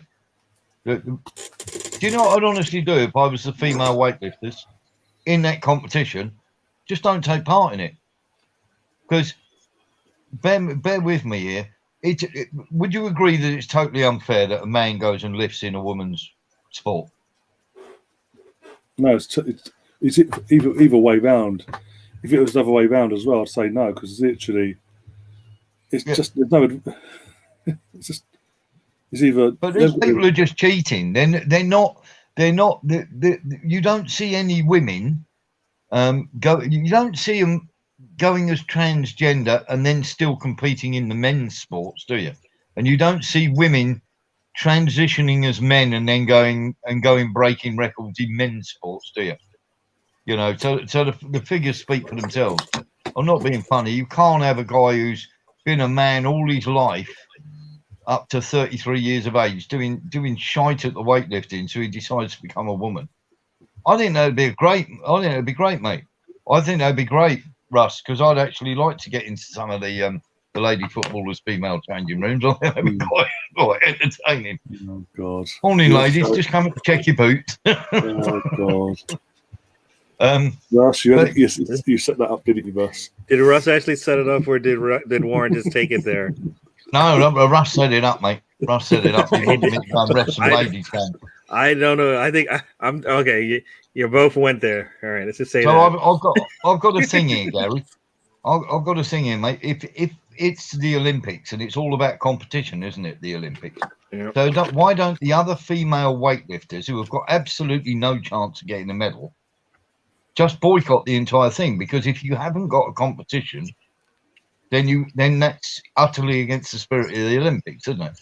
I mean, if you don't have a competition and she's just standing there, him is just standing there accepting a gold medal against no competitors whatsoever, and there's no competition, it kills it then, doesn't it?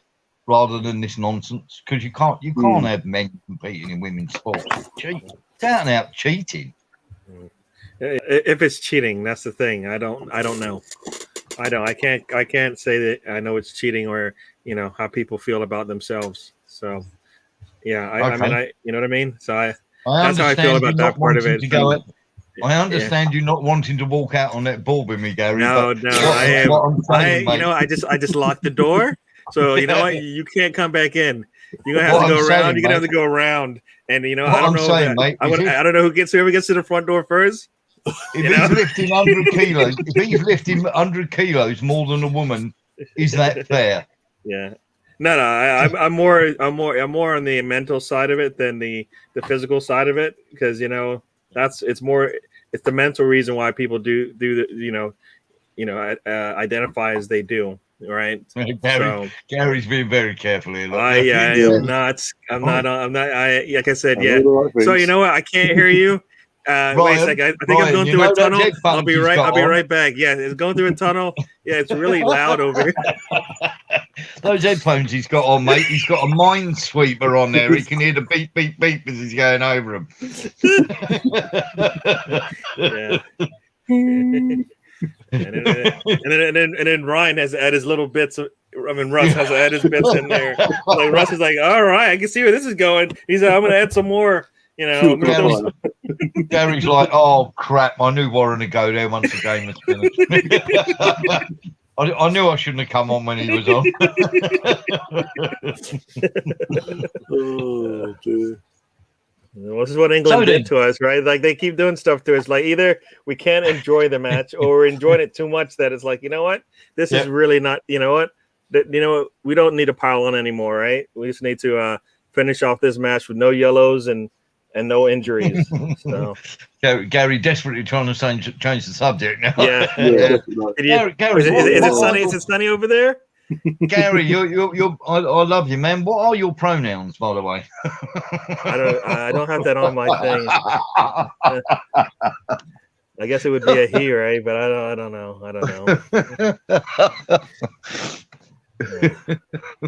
I always say, as long as people are happy, man, I let them. You can do whatever you want. There's too many sad people in this world, so let people be happy however they want to be happy, and you do know, Ryan. After this broadcast is finished, mate, you'll get a private tweet from Gary going, "Don't ever have him on again. Don't have him on again." No, or it will be, you know what, Russ, you get blocked for 5 minutes. As soon as Warren starts, Russ gets blocked and he doesn't even know why. He's like, why did I get blocked? Oh, it was a mistake.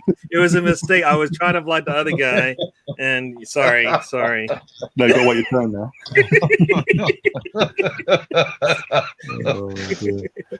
Assassin Eagle in the chat says England versus Denmark. What's everyone's predictions? Denmark is a good test, to be fair. We have said this as well during the stream.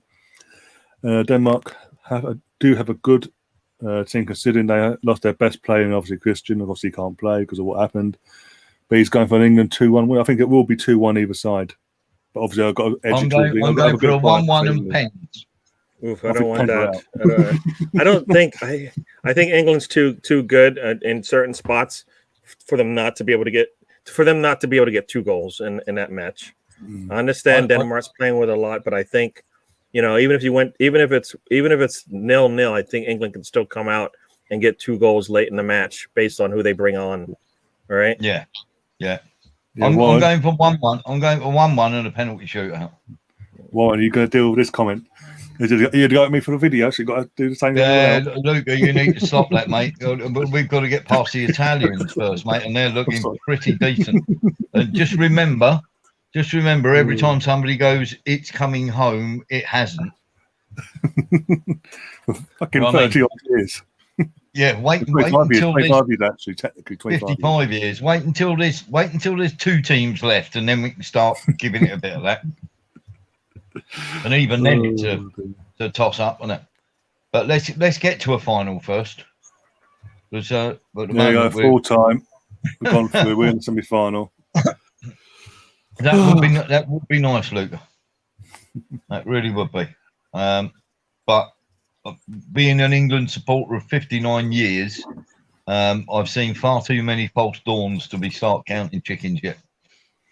When we get to the final, then I'll get really, really up for it. But, no injury time either, wasn't it? Yeah.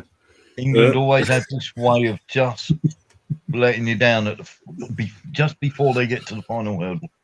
Russ, stop it. Russ has got a new phrase now. He knows that's gonna. You know what? He's like, anytime he sees Warren, he's just gonna say it. See, they're all at it. You're gonna have to block Russ, Warren, if you don't want to. Quiet down. Everybody in the chat, behave yourselves. Be quiet. The chat's gonna go crazy now because they don't believe in. They want free speech. Go on, show us the free speech.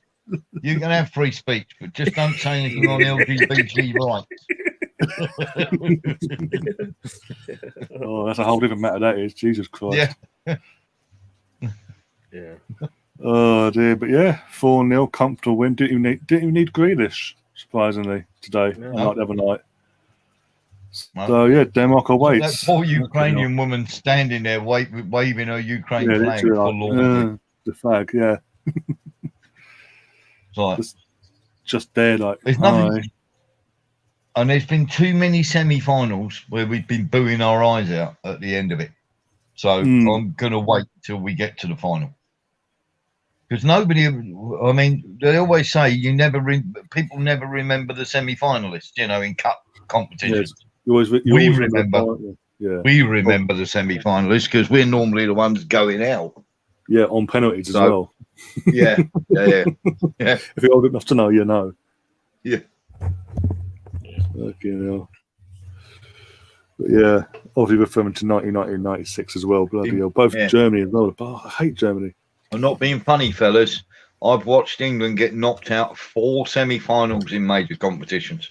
I've never seen us get to a final once. So, you know, and we all believed, everybody, even me, was going, the last time was, oh, it's Croatia. We're in the final. We've got to get to the final this time. And come back and bit me in the arse. So this time, until we'd have to be 4-0 up with 5 minutes to go against Denmark for me. To be like, okay, we are there now. It might be coming home. Yeah. It's 50-50, but it's a chance. I'll take, you know, it'd be nice to see it going into halftime with a 2-goal lead. So, yeah. Why are they? Here's a question for you, Gary. Being an outsider, not obviously England or Ukraine, why is it that they're showing the English women who all look pretty ropey, and then they're showing the Ukrainian women who all look like goddesses? What's going on here? Hey, I'm British. Born, right? I know you pulled my card.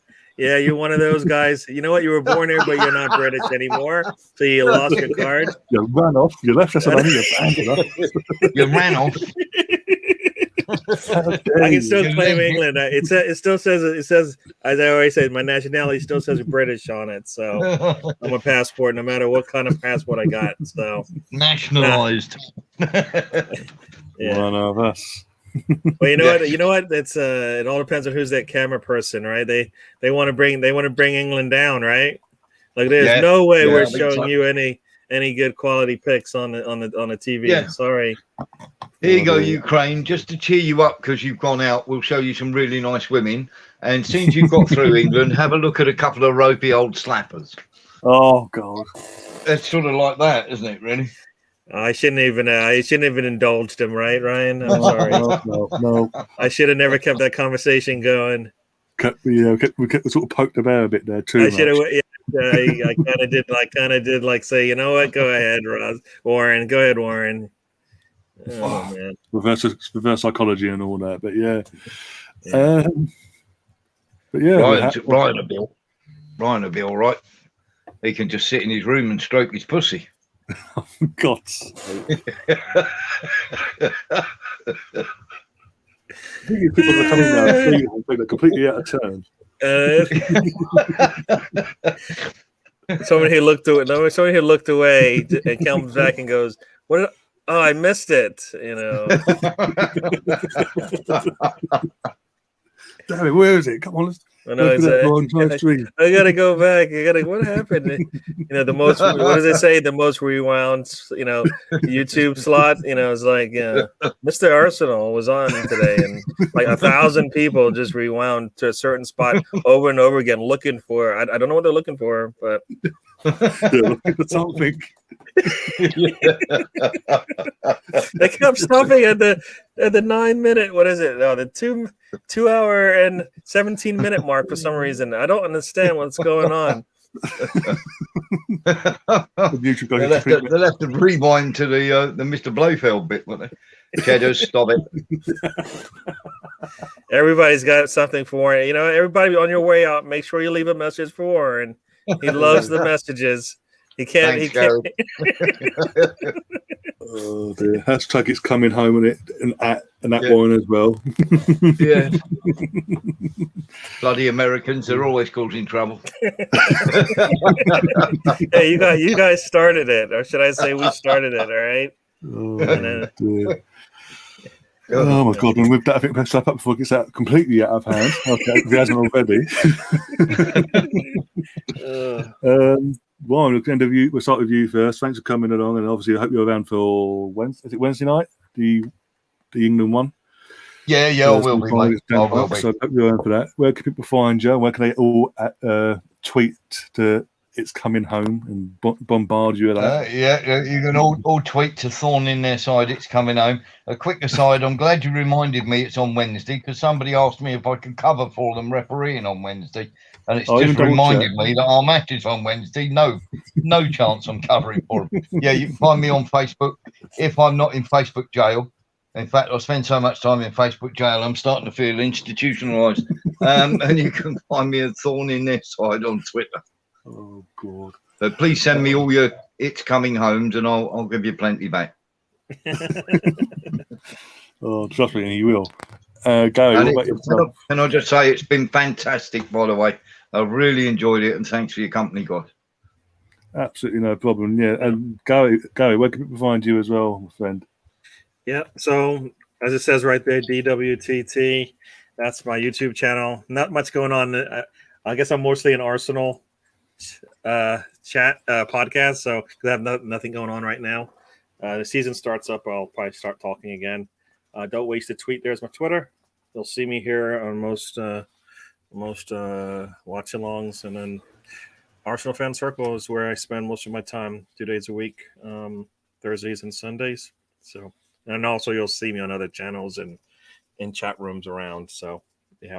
I don't know. Did we lose Ryan? Did he just like? I think we did, mate. I think we did. Oh, he's back. I think he's coming back now.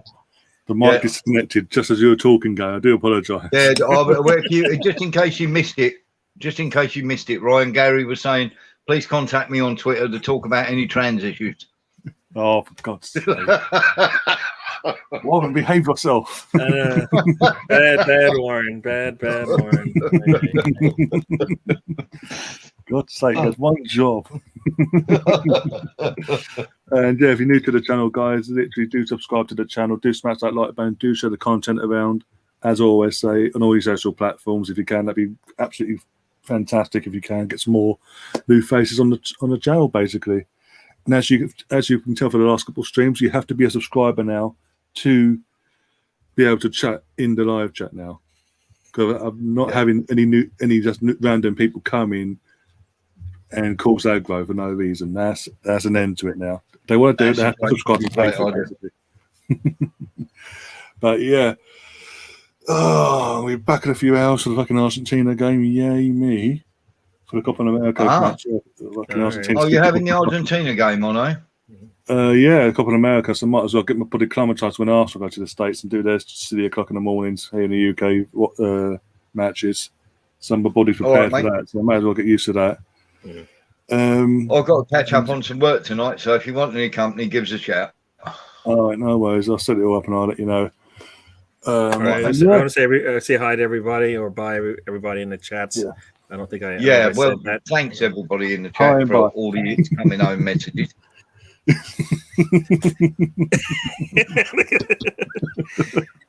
Warren loves it. He's got. If you haven't seen his bedroom, it's coming home all over the place. It's coming. It seems to be a little bit bare of those things, to be honest with you. All right, maybe it's down in the dungeon. It's all down in Melvin's dungeon, mate. Oh my God! Apparently they get 56 lashes. Come up next season, you'll find out. I reckon there's probably whips down there and chains, and you're chained up until you start singing that song. You will sing it, Warren. Yeah. No. Let's go, Daddy. No. Let's go. Who's your daddy? You will sing it. Literally, thank you again. As I said, back in a couple if I'm not down in Melvin, if Ryan's not upstairs in the attic stroking his pussy, he's downstairs playing in Melvin's dungeon. We'll get there eventually.